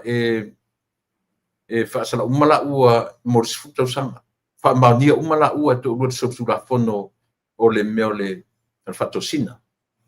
O te siri telea. O ai lena wa ia ploketi. O seve po le ana. O ai la ua lena whaangaina, ua me maninoa le voina tele tala na avi o ia mangili sa wa iyo no mea na whaamutino. O ai la ua ia na wa ia ploketi ali tumalo. O seve po le ana. O le isi lana me tau titiro iai. A whai o le o whaamaunia ia le ana. Wa ai po iai ni tupe o le ploketi. Na ia whaangaina na campaign. Wa leo pas, leo o whaamaunia. O leo whaamaunia. O ia seve. A whai na whai o whaamaunia lana whatosina. O rono winga na whai la vaiana tupe. Yangkup. Ioi. Ia, seta sau ai ele na vai. Or ka ua vanga nga awala nga de whai nga ku ia fos ka ka. I se mea ai de involve vai. Wa kasi la nga vai nga fo le o le fo e kele nga o karkalangoa kwai inga ia koe ka ngai pele malo ile ave eseo o fai pule i kulanga o alanga e o le mepi ko sile ko ka wo manga o fa mala lama le leile ia le mele ala o kalangoa ko as a sociologist nga ile le ka kaunga involve ia me ka o kai fa polokiki i mo meo aki nga e fa community po fa le ngu ele ai se fa po ponga le vanga nga e lua a o nga involve ko nga ka se ko mo se me lai fai e makwa ile ai ma se nga wa fo ia e esia la nga me la ko fai o ile mede o le take o le ava ngo fo nga le abuse ai longa power ia take le ava ngo e mafai o nga pasese ai ma mo ai so nga ai fa porkiki mo le ava ngo e mafai ai o nga exercise lang authority i lunga kilo a kai o community fo le ma kilo me fa pe lang o i fa pule o i o le am so those are avenues e ka ua ai fa longo le leia ma ia la ngonga mai fo ele malo ka musu aku ai au ka uru ko a ko ngwa uru se kaimi a le ke le o le afa inga involve o le meka o le political leader in meka o community development e fai ese ke le o le onga i o ke le ai sea ele se interest o a fonge o le political leader i se aki nga e mangui ai se community ngale pa wan mele mga mo e nga fa nga le platform le mo ia e benefit ai e kulang o me uma o le authority o le resource materials mai sia ba me bela nga le wa fiu ia fa nga malo a makanga mai gol polokeki e a fo ngai e kawa kanu makau fai mai nga kupu mai ngai e involve ai fai pule because nga se ala makanga nga se ala makanga ele va pe e ave malo afa pe fo o ka kule o le fase o ngal polokeki e makwa se ko nga bele ave pe polokeki mo ka ko kai polokeki te nga fa ia kur kai ba sangi ko kala ngoan ka ule awar ko ngier mo ai ule afa langa e fengo fea ko nga menga la fo ima ka mai le siku ia le fo la amakan ko de vesi mele nge fa longo aku o le o fola criteria il qualification ko langa ka kai fo me apenga ya alau le siku le ongan polokeki ai de ala wingar va ngalai o pe le wa amakan fa masingo so o ingale kukupu mai ai e fa la velave o se sale structure ya por a wili ya por format e fa nga ai o le mefo inga fa le tonu ai anga le ofiso po ai nei e lua o le la political leader e kai fongo majea ia le pro keki fa community ele ma fai po me ngai lua ri le ma fai asa e pa wale me la kupul por ke ki oki o fi la pasenge foi pule ia involve kupe ia misuse ba unlawfully fo le faunga ke le pasenge foi pule ke fo ke le pasenge ele o ai ka ko community fo le ka ko ngaka kupe la ko authority la ko foi pule o ia le la ko authority le al authority foi le de ufa nga same abuse e mo mori ko o fongo ale tu malo ya ai o pepe o ngale a como fonga maia ele fiona le para mia ba ko kiro ko ale mele ba ko ave ese uma vai pule o nga file mbulo le polo keki ya ai assign lava ia members o le community e a fonge la ko la ye ka ka nga va fenga benga onga bambalo le ku langa foi le wa le vai wa ese wa le fiso po il por kiki ia ba fonge ma ki nga e fa ngaka so fu ese o ka wa yo me pa wan me le mga oi ngaka ia ko wa lo fon malo share my resource o le resource la kupe a fai ko ki manga mer kupe ya wa a mai kupe mau ki fai ai le va pe fo ga ole ko fa pe ko le la fai ka pro ke miliona ai e la ko alma ko ka mai vai ba ka i le fo that's an abuse, that's an insult to the leaders of the community va ai ma walalo ave ye le kupe yo fa so pa wan man ma lo fai o ke na se la ko o ke la se po ai le va le miska na ke va ayer ngai kule la ave le kupe o langa nga duenga o le monitor ba so angi kula fa le implementation por angi be struck one community o life ye si be ba ke ai le nga duenga miska ave ka o train fai fa le monitor le so angi the paperwork bisi ba be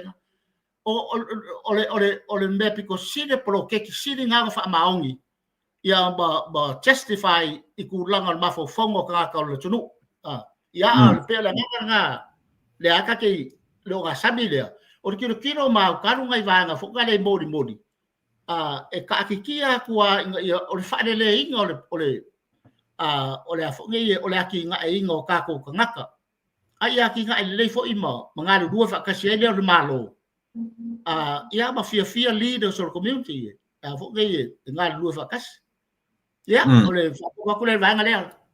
maro fatai e faisi ta ua masi e mafala te isi sim ta pura ka kana mo ia ya pe anga i fai pule pe ana i tangata communities ole me fia e mo mi fa maoni ya ole me mo mi fa maoni langa e le fa pe a me for community e sini fo le fa maoni tangata ya fenga duenga so me ala bala ka kau o ka ku fausia mo o le a se fainga pe fai fia ni fono o ai wa leu ta fa no tua leu pe a matana open your application i fa fo ele na fai pule leu nga i le ngata fai pule na ta mo ia po vel ama va to e tanto tip kilo i ai o le fo i o fenga malo fo o polo ke ti fo so me umai o le e fau as we go along o tatuanga i le mepi o le tatu te ele fa pese polo ke ti o fies futo sanga o tatuanga ai o le met tauna fa langa yo o fo i tanga fenga luanga le malo silina le fa maoni to pe tu ye fa pule i pe tu ye tanga to community i o le mea le tam fai esa ili o le tangata fa maoni o le tangata fa maoni ina ia mafai ona anga i le so le nga o le miliona so le sama i tupe ele amu ia nei nga tupulanga lo tala no ka miliona e ai sila to a tau ili le mele ko feola mai nga va ko se fainga malo e o se lima se fulu afe ele I o se me va pena e roto I tu malo tanu tola ili tu se malo even a 10,000 ili e tu se malo I lo u tu malo faila e ko fa so tu pena never nem se mea le foto atupu aile va tu la on yafi abatu o miliona le wa miliona to ta tilo la le fo sau le complaina ala banga lia ile le fea o le 2 miliona I tu malo e los fu se vai ai fua ile population o I the town area to tela tu ai mata le foi o to tela tangata I le town area o tanta me se vai o tanta mai so e mafaila na maua le lato vaenga I mele no foi either here or somewhere. So fanti tiro fa pena e fai ona mawaile pa waia mawaile pe mawai I faleata pe mawai I somewhere e pila no to foi mele mele tata mana ia mele o mai a fai fe o fa lo mai ia tatu fenga malo I se application e abe the public abe the community mo tangata ia ai ta mafai e a foi I fai pule e pau a pe concern na malo le ia io e pe o le foi tam fai le sia vanga counter mai le fai atu ia pe o le pepe e a foi popole ia le taofi ai le fai lana tatu popole le taofi ai e o atu foi la fai pule e le fa maoni ma a fia e foi la le vanga fai I tu langa fa pena ma tele tuita ai a luatu foi la le tangata foi le community e lote ai sili foi na matua le fa maoni io le hala ka ko vai me manga ia le ma au ka ia pela I le kule o le kilo foi le fa so fa le ma fa ma kula foi le o le fesili mo muala fesili mo mua ia o ke va ia o ska ka fa maongi ni le langi kula epa moni so you ask me po wo fade o ska ka fa maong ele ai ma session ni le langi wo fe ro ai me ka no wo le wo fiku suno ko sanga o ke le I fade o ia ska ngaka e a ko so ka fa maong so that's the question o le question nga lua o fere ka o koi ia kulanga o le angoa fale mare au o le polo keki o le au o le polo keki malonga angoa fale o le a o le fau sia ma maki le me ka o le fakua kuanga po le trust so how can he do that fa fea nga ka ngafa e le ma fai o nga I loa se fa maongi o sesi se va ngawa ave ia ile ava ngoa o vaenga nga le ala o uma le amakanga mal polo keki ave le ava ngoa I fai pule la me nga kupu o ki ako ya le ala o uma aku nga pat ai fa pe como fai continue pe it's gonna be the same thing I say le foi la sai mai foi isi vaenga o fai pule anga ile vaenga le fea ma unlawful ma le kala fe ngai I kulanga fo I la ko fo I ku fa ku ngai I kulanga fo pule ya o le memo nga saule fa msingonga ku penga involve ele o le leo fa kingo ya e ke le I fa pule la involve I kulanga va ngai ya il pasenge pe kala mo pasenge Saule kulanga foi le ai se trust po le ai se fa baongi kongo laiku o le kua ngai dan me kupu ia nga fai ale loko o fai pule ia ele ke ia logo ele ia manga ia mai le pole ia e pauale me ese la ko concept la fai inga ia fa le anga le prokeki au anga I work so o mo me risk ngai kong kilo ye factors umangai e ka kau ko kilo nga el malo ia lo loko la ko kilo ai ka mo fai e a fu ngai fa advice me e fa mausali ai ia fa kuanga I le va le malo maonga kangaka ngu. Build that trust. Awa ke kau mo fai fo le fa ba single kangaka ke le ele fai sang ngalon ke le I malama. Amele abango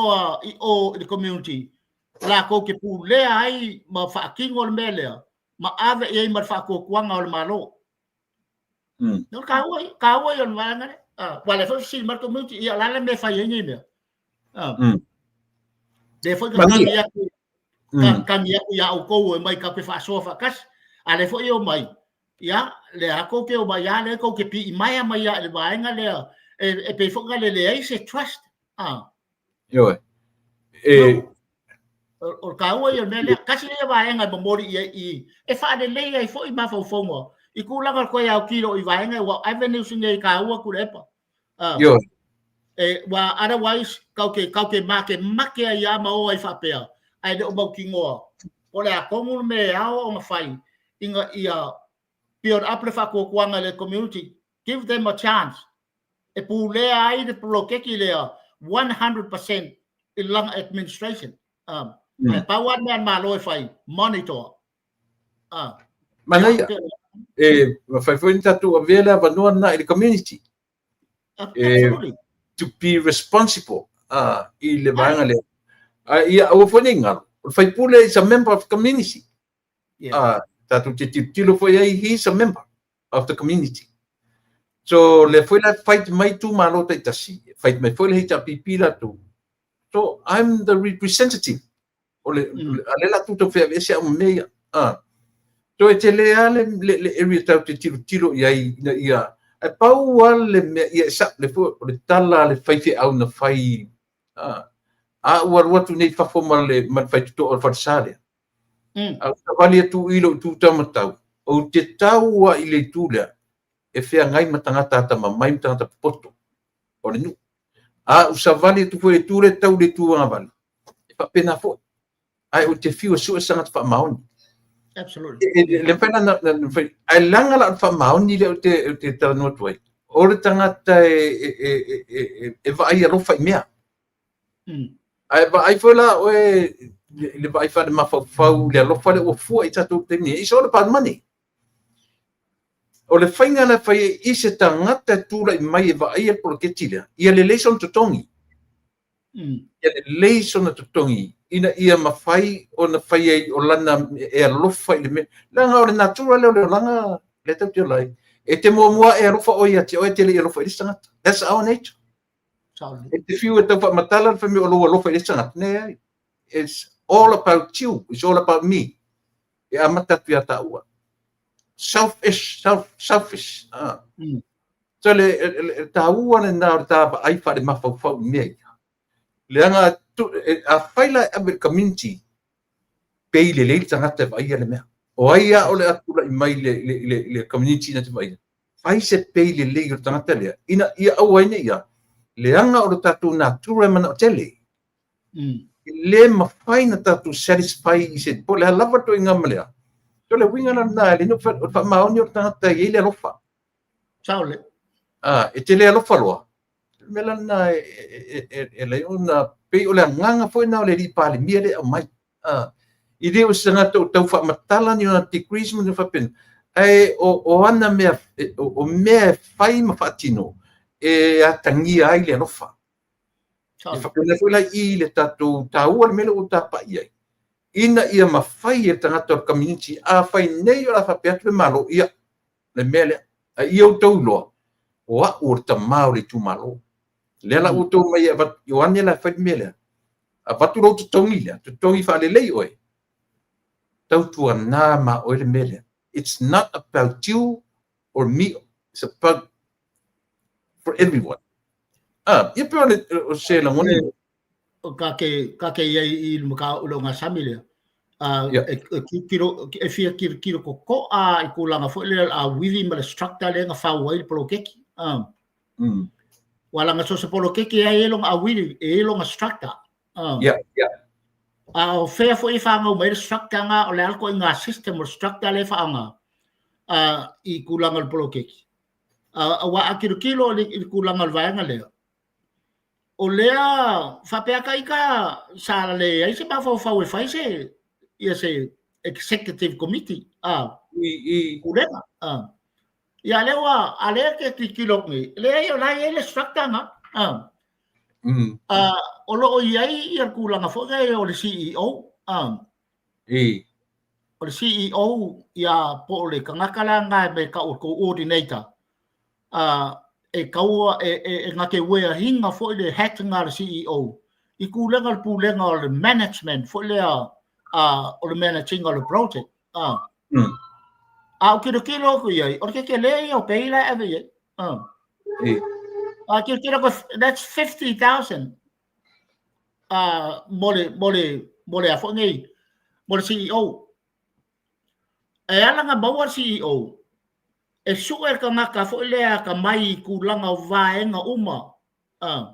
ele ba fainga songa ave sesi so i ko kongo le community e suer CEO e nga va ai kulanga o le malama i a wivi o fainga o meka o community development ya o kulanga fa so soanga o fo ngi o kupe so soanga kupe fa so resource me ka o fai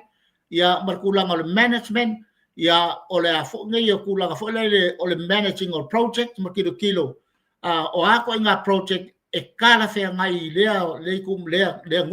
le kumaro so e ke le la kupe la kilo ko ya kilo pay them so 55,000 and that's a lot of money pa kilo sa mo ele ai ba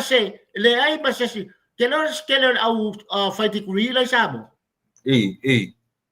a maka fast food wafe e la ki foi pe a maka pe a boss fast food wafe some of the lo ia fo la fo lo ia o ma ku study aku e a maka kick off le fast food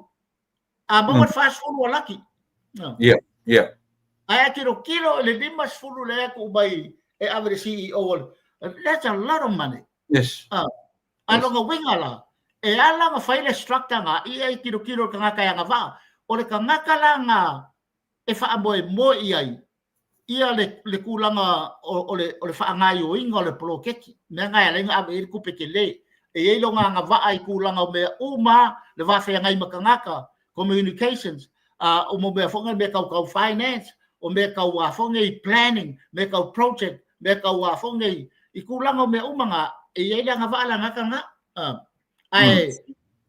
ele kau involve la ia se afongai ia se German iku langa menga pe afa ia le CEO le mele nga kopu kolepa e ia le CEO ai le fa nga le German ia power fa CEO and basalo ke le fo isi polo keki o fai mer CEO Bale German ole corruption nga le happen a fai sa o ale bela ko lai ma nga yer fai ngol structure la su engol ole fo ngi ole management fo le committee le ngi le head CEO o ia ole senta nga bloke ki nga ka nga va ai sos ko nga me ele nga va se fai pule i kulanga i malama me ka community development me social development ele mana mais fai pule e se ala agenda le la kwel fai pule ai o pe o fai ku ele se me ngale ngi val fo ia a fai ye so ko finga ko kongole o le prokeki ave fai fa kamar prokeki fai fa kamar ai de so ko involve ko kongole fai nga o le running o le project but implementation of the project berkulanga fo le kulanga vanga ia awo ye vanga ia ai ka nga fa pe ye se vango fa kama eu tam no to vanga le e moni le ia lau ai ye tu malo se tata no mai fai fa tainga tata no ia fa le lupo tata no ia fa le lupo ro tu malo e mo i na tai fono le afoi ia le fai pule fui ono ai o la ufalonga na run e siali le na run le paruta le le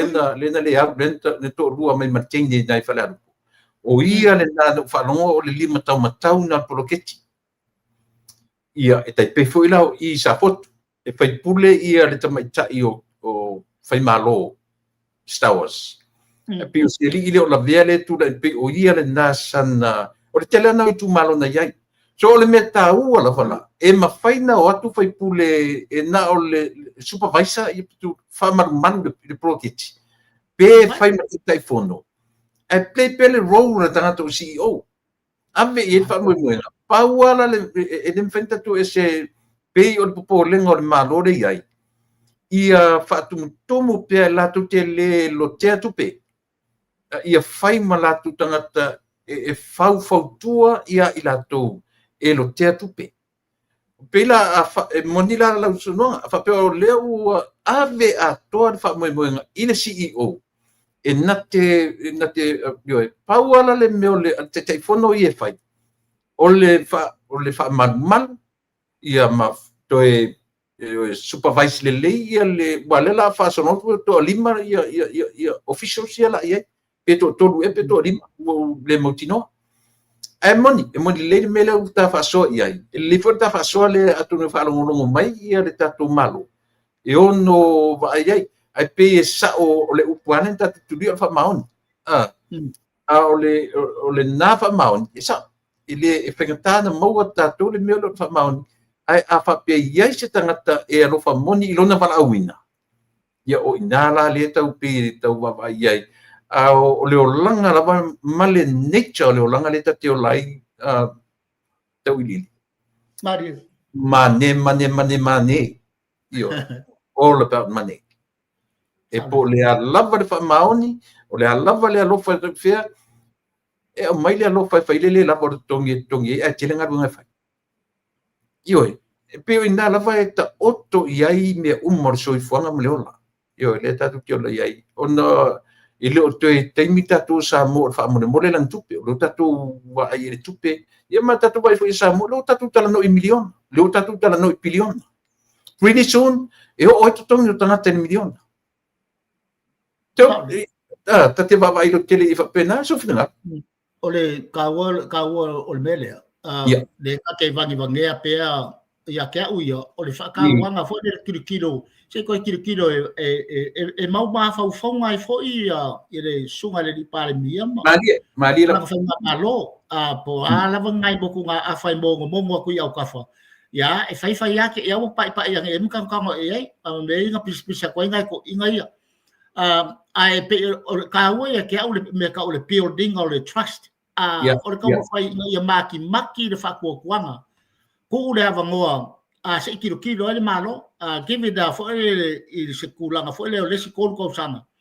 e kilo ele malo ai ave se kulanga se fa ka wa ingalava o le la fo I o le polo keki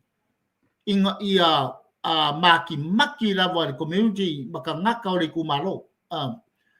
e fa nga ia ma ave ele trust fa ko inga o wa ai de ave trust nga ia ele ai la se mea e fo ngai e fai lo vesi le alo ba fo fo ka ele ma fai o nga e lo se me kupu pe se le se mea pe ele fa kingo ya wa mo fa kingo o ko ai lo le outcome po le result ka ua vai nga le o uma aku le lima ka usanga nga amakare mea o ame yang ka ko fa sanga o ko le ngasu le meo problems fa fika uni asia ya ko ele si awali mo se fa ngol polokeki o de o yese kulanga fo le mo fai ai o nga kapui ia kulanga kwa o yor polokeki me uma wa ya le ala wa me la nga ko nga va kwar ku pela ko lai ku o lo kufa because ya o anga nga fa ani ma I kulanga beia e le mo fai nga trust la ko va nga le ma ko fai fa pe fo nga le ko fa ma ngai fai ia le lei oi la nga ka le fai ele ko nga ka mu o le kumaro ele common people le kumaro te ya na fai pole o leaders la wa ko fa ka inga ngai o ia ngalo ia le fa sapa wa penga le o ma vale con le si foi lai kule o ngal poloke e la foi vale con foi ma fia la ko foi pule kula fong wa foi sa ole be o ke le ma la ma penga ngo oficina ko le structure le fa ngai kula fo le ka organizational structures pole a ko le role wa lai o nga pa o nga involve fai pule me ka se le ale me ka le structure organization o le structural organization ele ai ma se kamo fu o se chairman e involve i se kope o le kope ma le me ka organizations o le chairman po le upu chairman o ka ngaka kai fongo o ia kai ia meeting se fai a manager ale management ma le board o sa nga le bea o langa role nga ele fa kai fongo nga involve wala le kope no me langa le ale ngo ki le bea ele o mangingo le ia le kulanga o le a wivi le ka o ko ai le organizational structure le fa ngai la lo poloke wa le folinga bai ava pe ile board ya ele la ko chairman afa ele management ya excellent management o le management ia por kulang for development management a head del CEO so o le la fele no mai ke au a makar polo ke e mai ka ka involve fingol kupe ma excess le kupe o fai pole o chairman asa o dia ya ka wa ya ka ko wa fai ka ko ke na se se ngai e pa wa le me involve wa le place kenge o le a po le chairman o le fa sanye e fa ko lu sanye mo di ma wa sanye fa ko lu sanye fa balu wa me le nunga pe no fai atu pe tala no o polo ke ti fo ele uma lima tau sanga ele ato se lima tau sanga so le lava la ta ti o polo ke ti ai fo ai a fai o meio tutupu e o ngala meio tutupu ai mare soma o le fale tono le li o mangile na tele fa ngai na stupe but timing o le timing nei ta sai ni siaki atono na e vai le me foi tati tiro ia le tau te mala umai me tau banking I nei atu nu nei tatu te iai o meta organization either 2 or 3 signers I tangata saini mo me o siaki fa fela na saini na mangile lana pa fa pe sa ona mangile lana saini de siaki I tati ai le taimi pe sa o pe se le taimi na saini ai al fesiri o ye ma se si saina o fele si signature e lua pe to lua according to the bank to lo winga la tala e pela e to sa o lo tala o le mo ia le structure o le hierarchy o le mea ale ta te tilo e pe control ato ai lunga le chat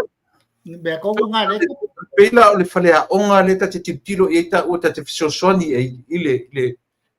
pena fai atu still the project is still new still is e matua fowa io o lona winga e ta ili pete te fono a o le CEO la vaia meta tupe o ina pa u iai le fa so ina tupe o te fono just te fono ma supervise le afoi o le fa mo nga la fo ile meta tanga va ai meta tupe a fa pe fo se fai pule le o se accountant fa man pe facili o le tangata ua ave iele le afoi ia le CEO o le fa mo nga o le tatu fate tai le si lima tau sanga le la sau le si la lima tau sanga le o e pela o to pe fa pe o mena la tai fai pule o le CEO I me tau tupe ora ni pa I to pa se fai pule pe control se fai pule ia fa ngai no tupe e ale manga la ngala ka wa ka ngi ai do ia ka ko me e se male fa me le so nga fai o le abuse o mo me position wa fa sa o position so many organizations po why as far ele ai ma se kango fo se pai fo se lima ale access se me ka se German po se pele skengi I ile kupe ia ku ka kia pe wa menga nga lenga coffee ia me ka usu e me ka ko treasure ka ko ke kupe ia malanga sui e afu ngai o ia lai lo ke me nga pawan me ka kai fongo ia nga vai pola le aso male kai mir fongo ngai ole la ko kai fongo ma fai ma ka upu fa kingo ia uma ia anu ia pawan de ai se me FFC the management ia nga ia male executive ya ma supervise ator operation yo mena ya que aí o operation ator te telefono de chairman yo olanga nga ruenga fa mal olanga nga ruenga nga fa maru le lunga o le fo yo le king organization po kulanga fo le o se me fai nga ke ka wa vele image a ko I kulanga kongu mafafo kulanga o kaenga I o feilo inga basic ngaka ka basic community that is wrong ia ma carry the image o le organization por kako ia por pe le role le fai au carry umar fai au le image a ko o le kalesia ia ai ka ngaka fo le olanga fonga fomo ia kingoa ngadwenga so or ka wa yo me o le vaenga ta ua le wa ye proketi o fai application wa apply tangata avela tu anga va pio lena amata mai na o tangata fai pule a pe ya lo fa lo no atu pio lo open the public ka ua tau te tiro ia pe no fai atu o nei me uma ta tu te va ai as we go along yes fai se manat fudele pio la vai fai pio fai atu eli atu e mo ia lo fai malofo eli atu le lima tau sang ili a palasia ela ile amatanga la vai atu le pa tufa tupe lo na tu malo le ke ile le afoi ile ta yalan abatu ia tatu tilo fai le ia o le halal fai ngale tu nga fai pule ia pio tu nga tu na fa pena ko nga bela nga le fa ko ai o le exercising o le me ka o le power o le abusing e le fai pule o le power le ala yo le nga happen be nga ikulanga so that's a classic example o le le o kako ave o fa ko kuanga ile kako political leader wala nga ke abusing se ai lole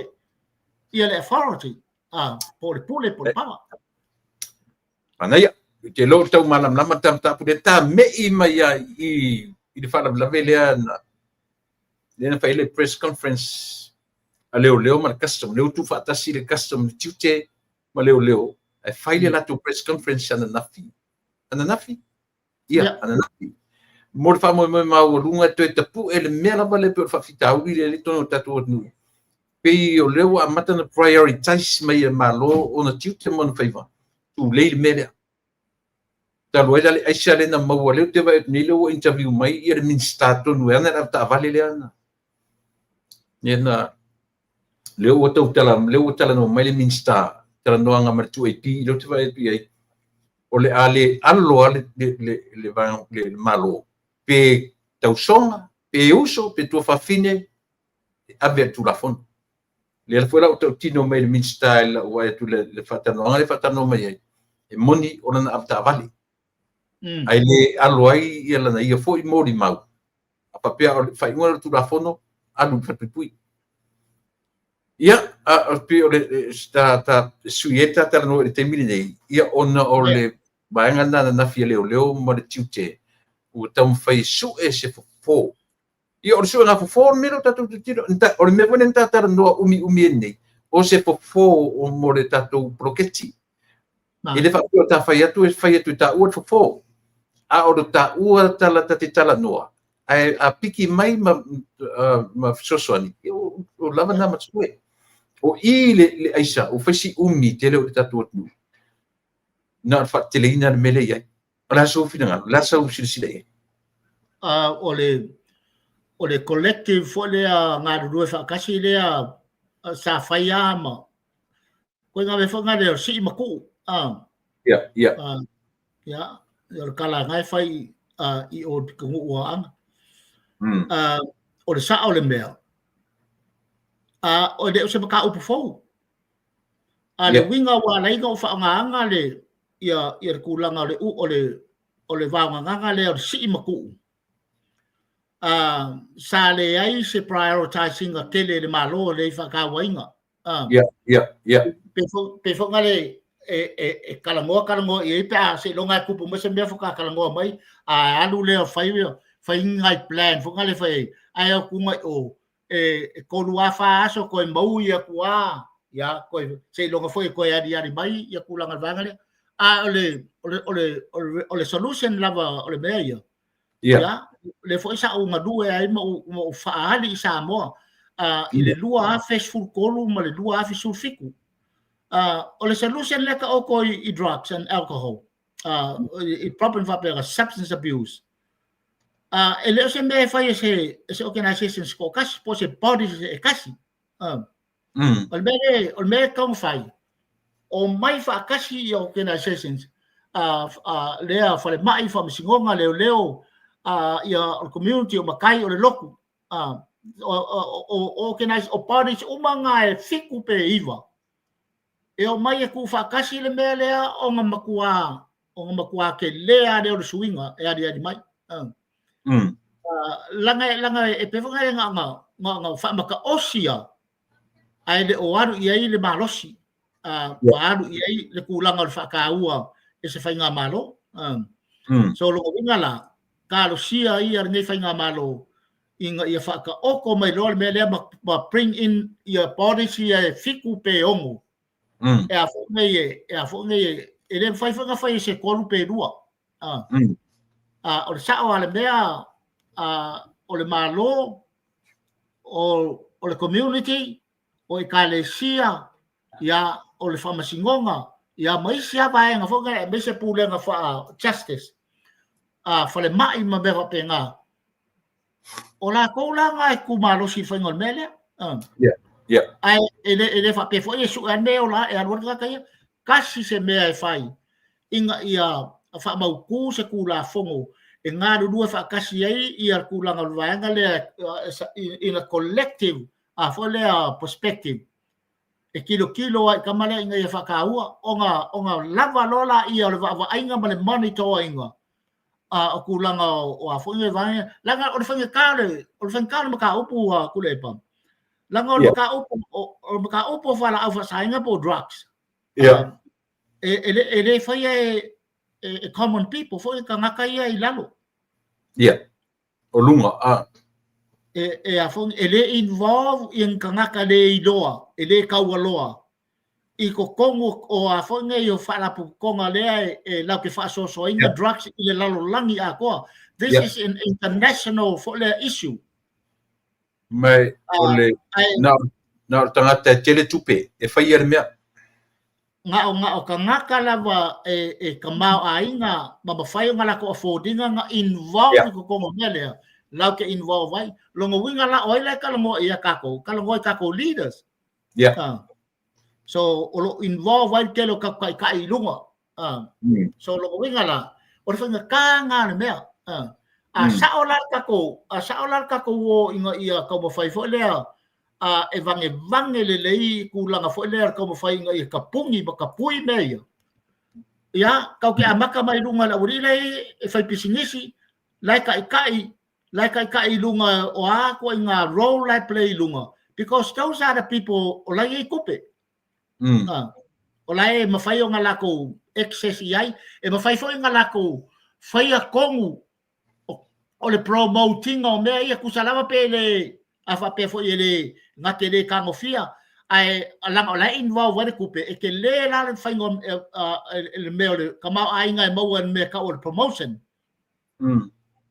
so longo winga menga involve ka fa pisingesi so ka wale le mea ele mafai o ngafai lalo le level ma so kasi pe so o duanga ka ngaka ko ka fai pe kasi se organization e fai Yeah, no way. So lo winga la. Ya, de fa lo mai malo. There's no question that a lot of leaders lai ai. Yeah. Fai pule fo mai fa masingo o ai kangaka maululunga lai au fai pisinisi maululunga Samoa. They are the one o lai lalo o le afongi o le monitor inga ma le promoting o me ngai. Yeah. Langa de laku ngakai Samoa. Samoa is only a window. Yeah.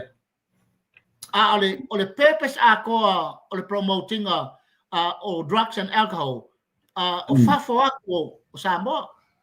Yeah. Nga se fai kokoa, nga se fa malama Samoa. E mau ela mo dua ko se si vaenga. Yang ala ku le Samoa alu le si vaenga le o lakaku o e la o sawa ku nga toa. Ai e benefit ai ka nga kala ilunga. They are the people like involved in the promotion. Belangai fengkai. So in fact, you're telling for your kako leaders like all night and yuma. So ngala.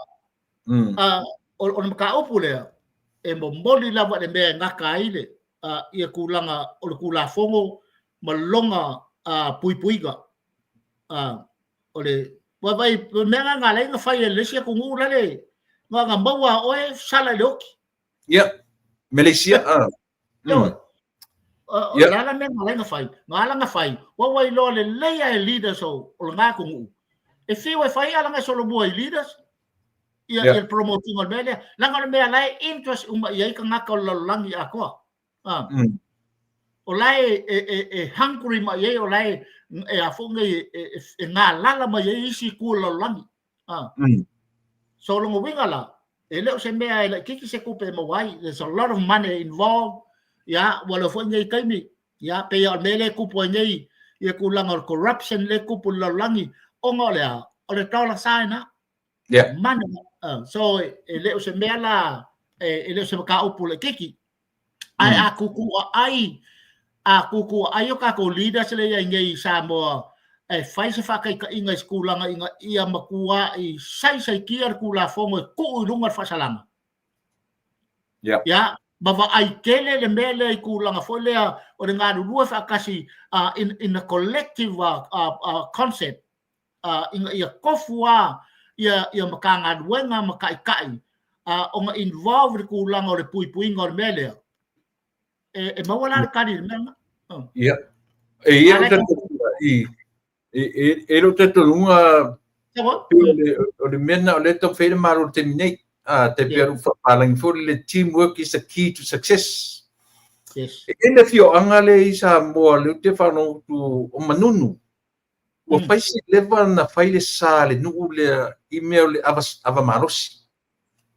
Faisi leva, faisi umi. E o ma terminate le ese si o le du solia. Pio len sa uitala mai sa mo terminate. Nangangana foi la matai o le nuu na fai mai ale sale a manunu o la iti le o na fai la tu ta matua a fia inu ava tata fafo alu peme a le se upu e o fare o loa tu tono le fionga me le fatangai e o foi la melo le drugs e mod mawina fo ile nu o le melo fai le ava o lono winga le tala teamwork e ta ora la tala elena os ile fai na le malo ile fai na o leo ele fai se ia vanga na wa tu fa tasi e kalesia male malo mamtanga wenga tasi leo mo la tuma ia ona tatu va bailo o le me manino e nemia e se malo si o menio tu pesori e se malo si o menio tu pe e o le tupe la o le to telo tangata la tu te fai le melia la tu te le fa ngaina e la tu te le fa ngaina au la to le fa tau mai le mea la tu lola ia le au lima vai o la to la na le se linga ma posinga le mea Goe, maula urai le au le mafau fau le au tangata ia e foi le fatu permea most of them they don't do it ele la to telefaia pa wale me la to provide to tupe sa wel mea ma fa tele ina pe la to tupe tasina me tuna o ina fale o ngai tatu tangata e te ulai e te whaavale ai le ai e masau tupe maua ma loka i ma oe ai tele tupe tangata o le providing al mea io pe o rota ata aina nei tunu ia a pe a le o tu e se foi fainga America ia war me tele nei ke no foi tele me na ia auto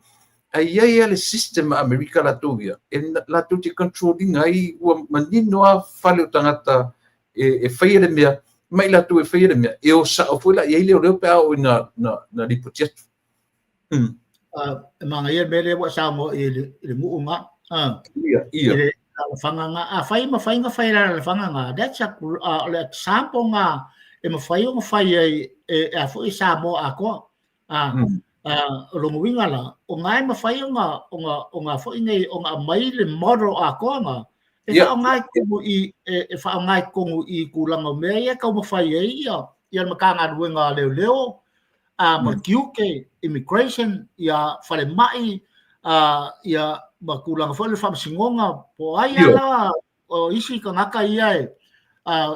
o unit o mangai ka nga come together fa ngale model le ala le model piko sidong kau wal model le nga fa nga fa nga o nga le mele o le model fa sa mo no so lo winga la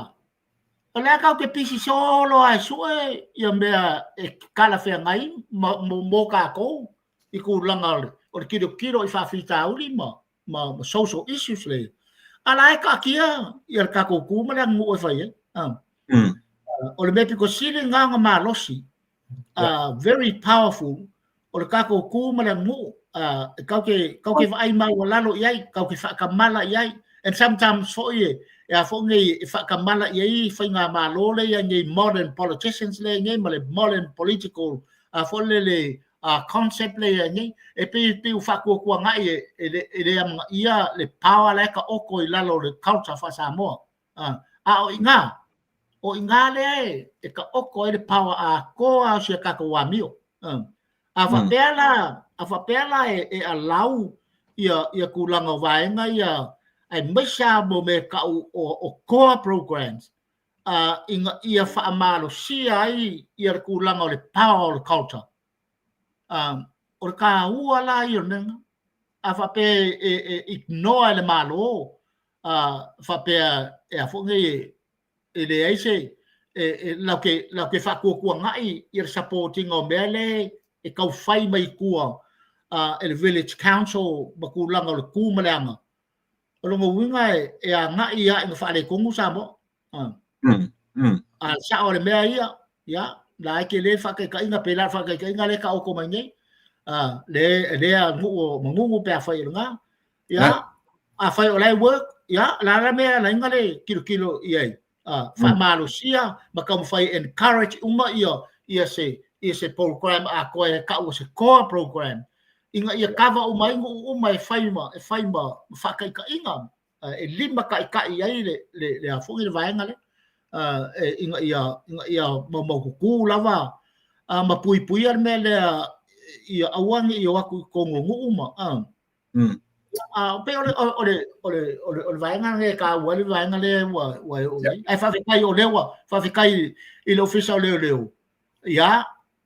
kau ma fairo e ma kwa kula ia ku vai lua ia ma wai e kau nga ia se kangaka se organization e ku vai lua e faima ma fo ngai e faima fo ngai ma fa kai ka inga fo le ma e kau la mua i vai ngai kai se me fa pe ya oi dai fa e fai kai po ai de wa ke le fo iska ya e kau ke le fesiringia me le kusili masolo ai mori mawinga po aya o kai va pe o kama kai ai ku lai mai se organization ia po se kanga ruenga malo e fa leo le mea lea inga ia kava o mai le ku ya ngau fai lau ngaruenga fai lau malo fa te lole o tau manino tanta pule tanta pule mu no taimi fa mo le ia ko le o le ua tau tino e le taitai o le tuangai. o ia te fono i le lato no matter what o le a se o ia otherwise o tura fono le tali o le melo applications ia fai na se ba ai pa ma fo le to inga tangata o le tasi le lua le to ai au mai la bailo na ma fo fonga pa wale o tangata e faia mea le tumaru na sfinga ka wale yo part le ya me si foi leo e relate la le mengo ko manga o ka ke fa fa ko sa ya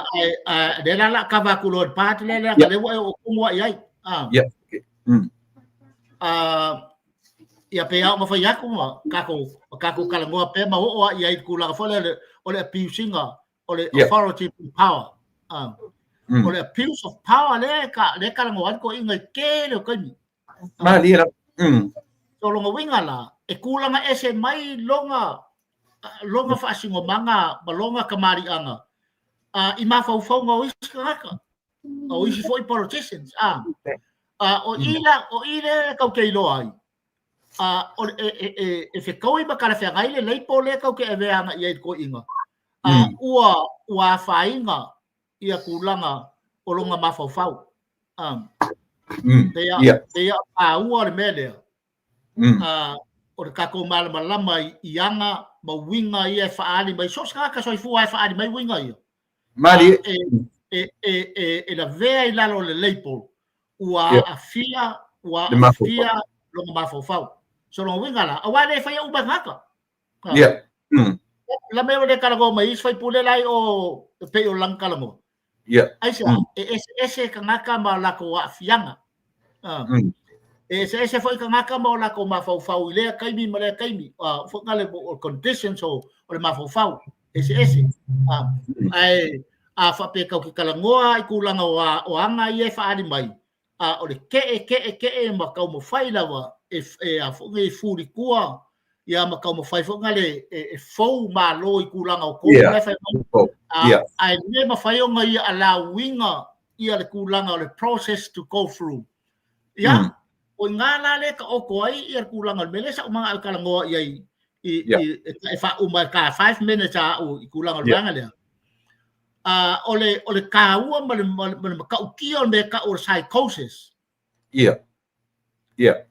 o le psychosis o le kaimi lea ua o ai le mafau fau ka ngaka ua afia i se kulanga ua makua i le mawhai o nga koe wha kongkong winga longa winga ua distorted uma your thinking ua makua e le allow winga se mea happen allow se mea come in or out longa winga o afianga nga o le mea kau o le severe psychosis ia po le severe depressions e o lo ia ka ngaka so ka ngaka e o lo ia o nga fainga kano le kulanga ka ai ko la kamanga o le state of psychosis PHYCO OSIS o longa winga ia malama le dei kako awala ngai de kusa ia kako thinking makako kala makako mavofo makako langonga le fai aku ia malafoi malafoi ko inga ai ye ka ngaka wa afia la ke mo dia mai la kulanga o vaenga ngai o vaenga fo le e la ve ai upu ia lua e ka o le hallucinations o kama piko siri nga ka e lua upu involved in psychosis o le upu mo bua o le hallucinations logo winga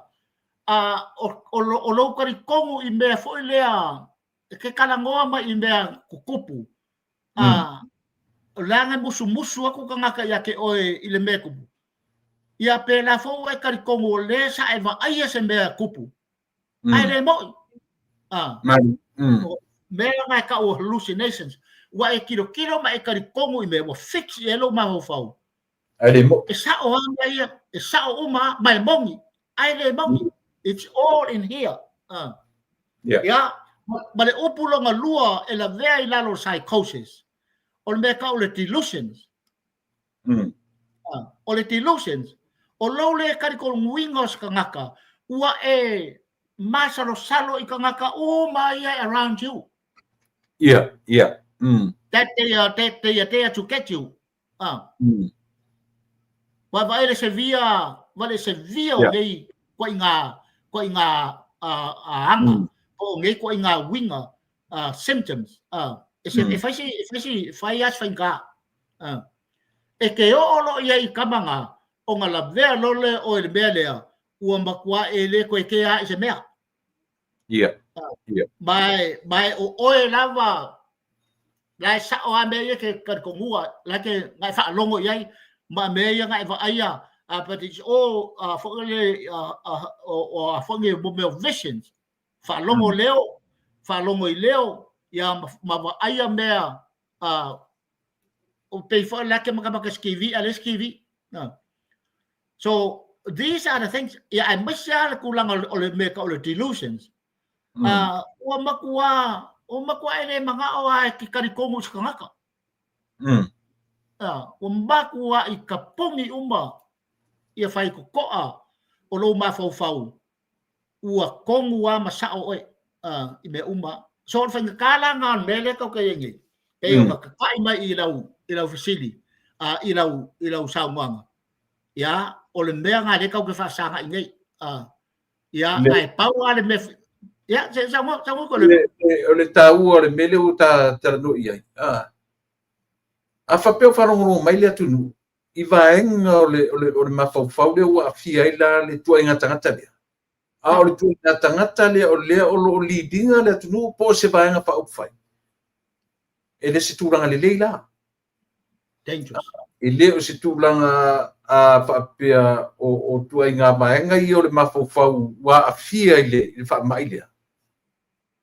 Taula na whaise si whainga. E te taula o na baba ai iai le vaenga o lo taitai iai. E ta whani tiro I le malo. Ia pe iai ni fo mai whaapitoa wha le mafau. E whautua ina to ina lea. Si ton malo lo. Si lo le resign mai. Langa leo te e se via mea ia ta te tarano ai. Oh yes. Psychosis I o delusions ia se vai. A whapela o vaenga uma whea ngai ma le mafau ma I o le mafau. E fia lo ele mai e fatu man mai e mai lo ma fa fortana na me fa va vale a me fa e tan sa o to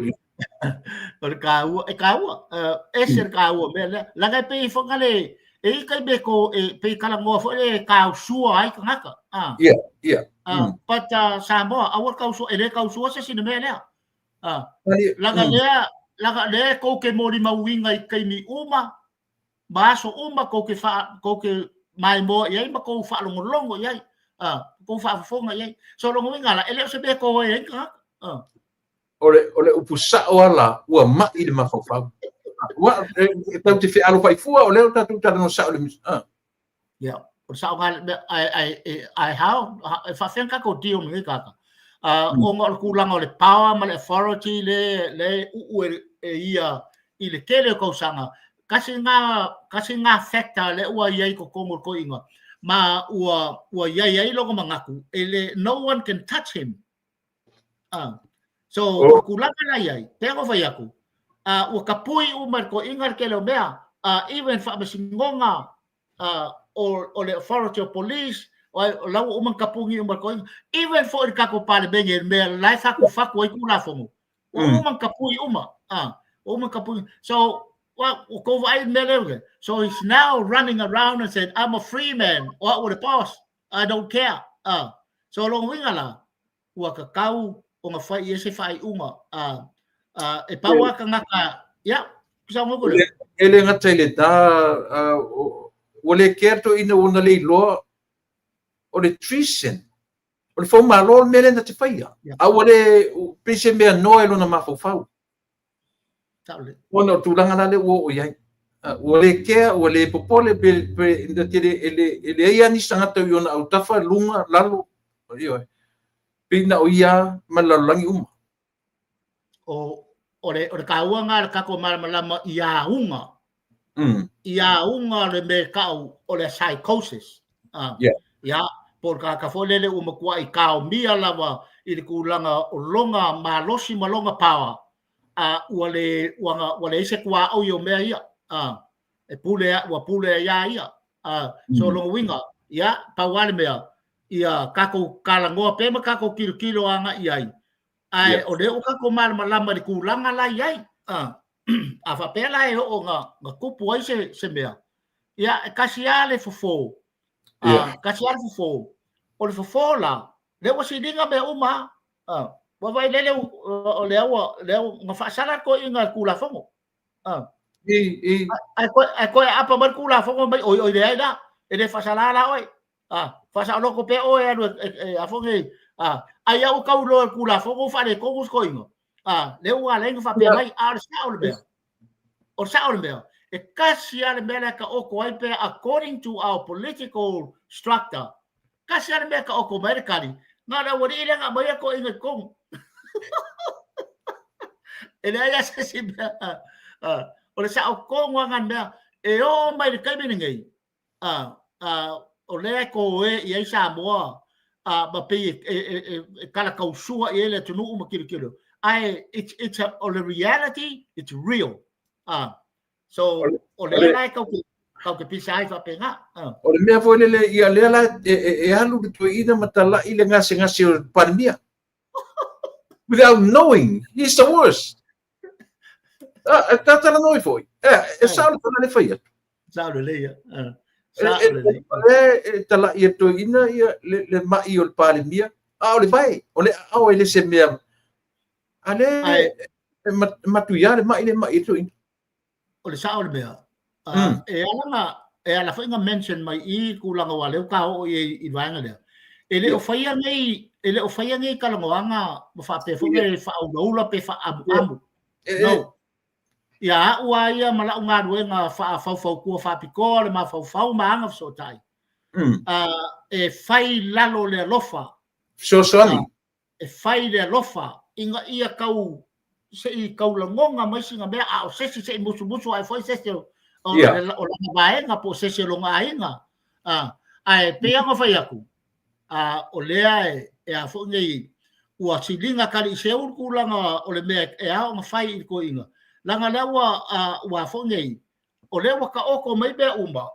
ua kusa o silinga o winga o le upu silinga kali se o uma ko inga me fai ele ai mon e fa mo aku foi ka ko fa msinga asau e pule ko inga so o sa nga me pawala kali ia lo lofa le kumalo ya fa kuang ko inga fa singa nga malo longa ke u fa le kong wa e ia unga siri o maka ngam fa le kong e ari mai o nga fa inga ile o ia naka ia around so o le si vai nga piko siri o ka o nga o ke kalango pe ula nga lo nga fa ko ma fa ma fa tai e kilo mo me o risk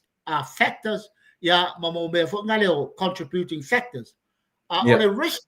risk la ia ka nga ka fa pengai pe o nga umbon ba winga ke lo ka fa pengai la nga lo nga in the last 40 years ai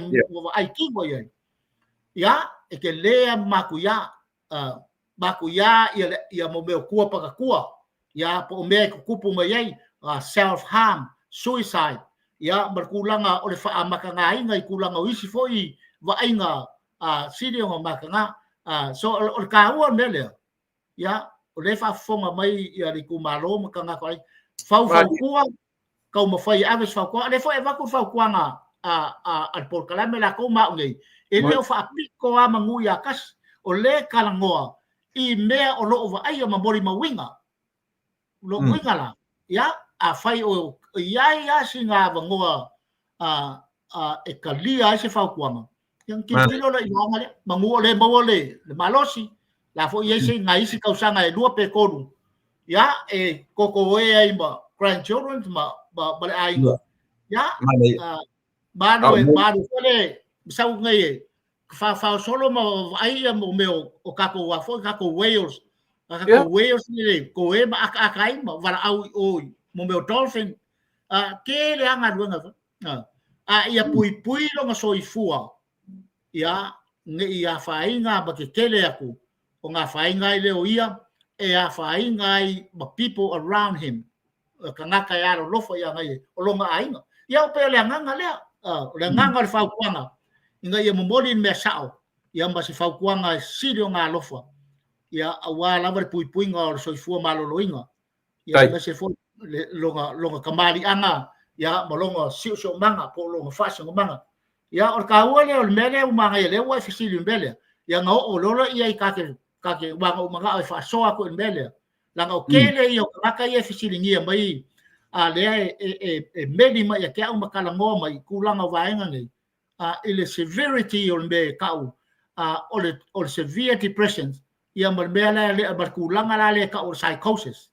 o le makua whai asi whare kong. Ai paulu me pui o kako kangaka o ai fo i whafonga mai o lo i ai si kulanga o lo o ngai fo lea mori mawinga po whaalongoinga kulanga o ngei vaenga o a fianga o le mafofau. Ia a vakuia le busunga nei pol kalame ma se maku walalo. Ya kirikiro a i vaenga le awange i whapefonga le ai whakauwa ai nanga ke le alonga a fianga. Ya a fiai oe. Ya malo wainga. Ya po ngaka o loved ones. Ya o le nganga ngai le umangai le o kawai ko lor vaenga le o mga fa uma kwele. O mo sa mo la bala ia tatu alo lo fatoina. Tatu alo fatoina le la u mautinoa. O to ina ma io so ia ele fa pese tala fole le mate fai le ai le o manino le anga o lo le anga va o metau a mai fa le mafofau ia le la o mai upu ia psychosis delusions o me uma dementia po la lava le me anga ia o mai fa le mafofau ele ni mai fa ngofie ele ni mai fa ngofie e fa te lo e pa ia ta tala no ia ia e wharongo mai fo i le tatou le fionga le li pare mia. Ia whai marua na whai stoina. Ua mai. Io fo i ona ai fo i le mo i ai te tele atu to ina le tele ona whaalele solo. Ia le mesili lan taua. Le la utatua. Le ai le mai pipelo to ina tasi. E o leo whai meni se mai pipelo to ina. Alanga leo atano o fua va ai le tatu te va aia. Yes. Ele fenson tala noa i mea, leo tau te tala noa i mea ia o lo tatu wa ai. E tau, whapetele mo lo sau tapu kalame li nea fiafi, lau sunga, me tau ili lau sunga ile, ponga la taua, ia po lau sunga ile matua, swafa. Ia le tentununga o le a paopea i le tapo kalame ia sorulu uma o le stofia ia te utou ia o le toe avanua le ono le tataimi ia sau noanga ia mata whaato whaile nei tu la fiafi mai whalon ia o whamalo a malo le kawakai lau sunga le fonga po kalame sunga kulepa o ka ua i o ngei vaenga o ka o iai e whamalo for ka penga ya moi manga kungaku i kulanga o maka upu ya pe anga fayaku ya kele a kulanga foi le o pesega ya ai kua lava i file mu male o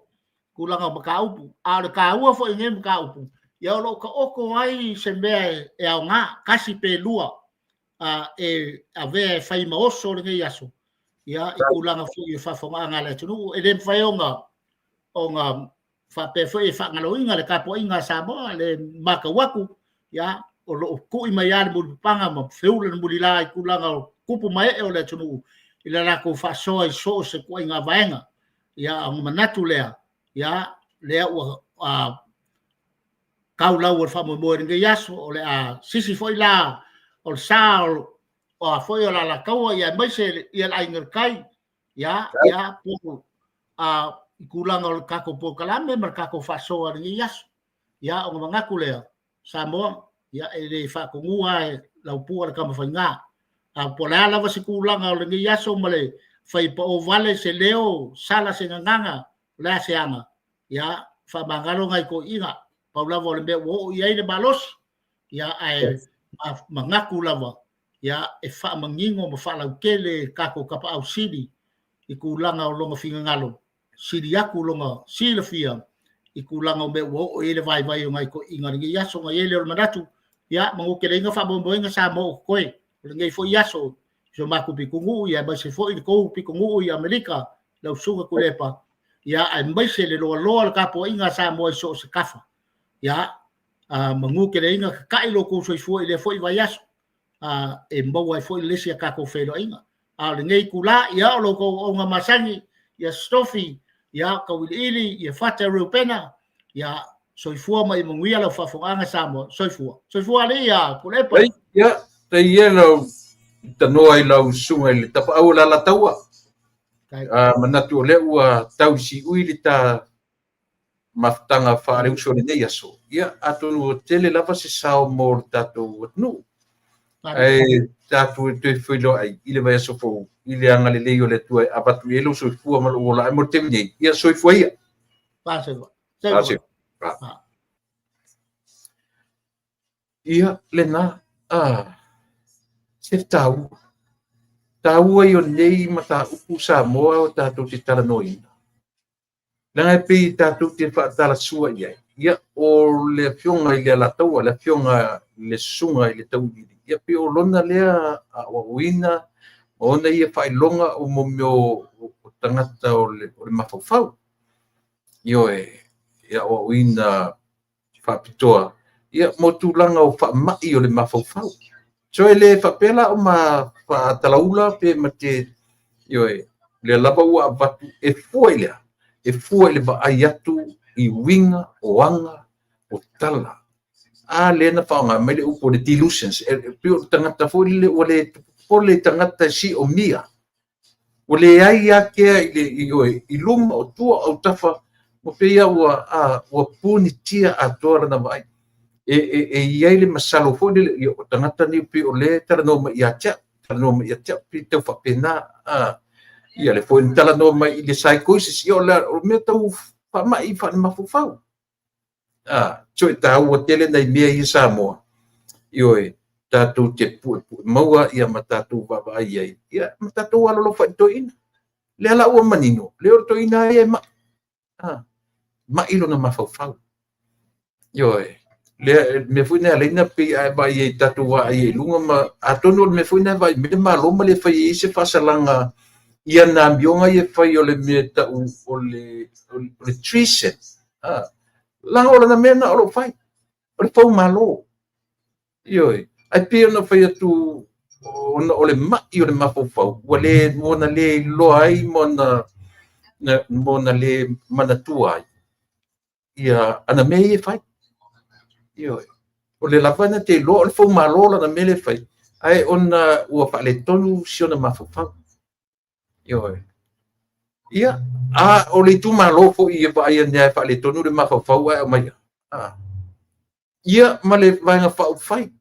o le mea ia le ngai intanga tanga fa o le pipi i tu inga mea ia ma i o le mafafau Lisi anga pa o le pipi la tu te faita wina ma i o le mafofau. Ia tonu anga ma por kalame. O ane mata mata ia ile le yaso. Malatu loai. Le ai. Se fai ma se alofa le mea. O le fa ma ile fa pesi per no fo mai asi pera ma mauru. Wa I am a sick person. Io elise me fa pena ile tu sia me ele le por menga le mafofau stata. But o anga, o winga, o upu, o tala, ma mea tatu te vai iana, ele o manino foto ina, e tingana pe pese atu tangata le tau whaavalea, tau whaaleanga, lotoleanga malea, ele o winga na le mai o le mafofau, ele o kia i mea ia, ele e popole iai. Ia pe fautuanga foi na ia, le pare mio tatu atu, ia fai malu, o fai stoina, le lau manino nei le foi tamali o le tunu i lona tamai whapitoa i whai le mafufau. Ia le nā. Whai malu o tatu whai stoi ina ia ua. E leo le dementia. A le la o tatu roa nei mea o lo whale tonu ai. Ia e te le afianga. Ia le nā. Manatu sa moa ua lava fo i mala utautua mo oe. I le nei aso i o le o vai atu ua tala te ngai le lei maru taini i le nei aso ia ua sau ai fo'i ma se mea pei o se fia ai ina ua toe suma tasi minuti tali tu lai valu ia i tatu lunga sa mo tātou toe wheloa tai au o le a tera whia ngai ma tai au teimi ia ma le tona ia la whanau le wala ugi ai ma umatia tona i whatasi le whale o le ma tama matua ia ti ba ia esi au la pula se tātou na i ave tai au io ia na fua le ia tātou por kalami tai au ale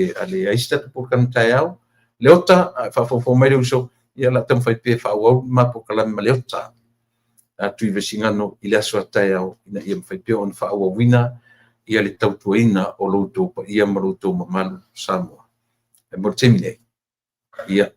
te manatu o le tutuila America Samoa ia le au mamalu le tatu malo ma na masiofo o le fon fetalai le sui fon fetalai ia ma la paanga ia taina le fo ile fionga le lipa le mia ia ma le au malanga ato lea i whanau atu e sau le whaili pua leo ia ma i lato uma o loo anga ia ni i America Samoa ia ono o le whaamoi mo tele o si o tatou uso a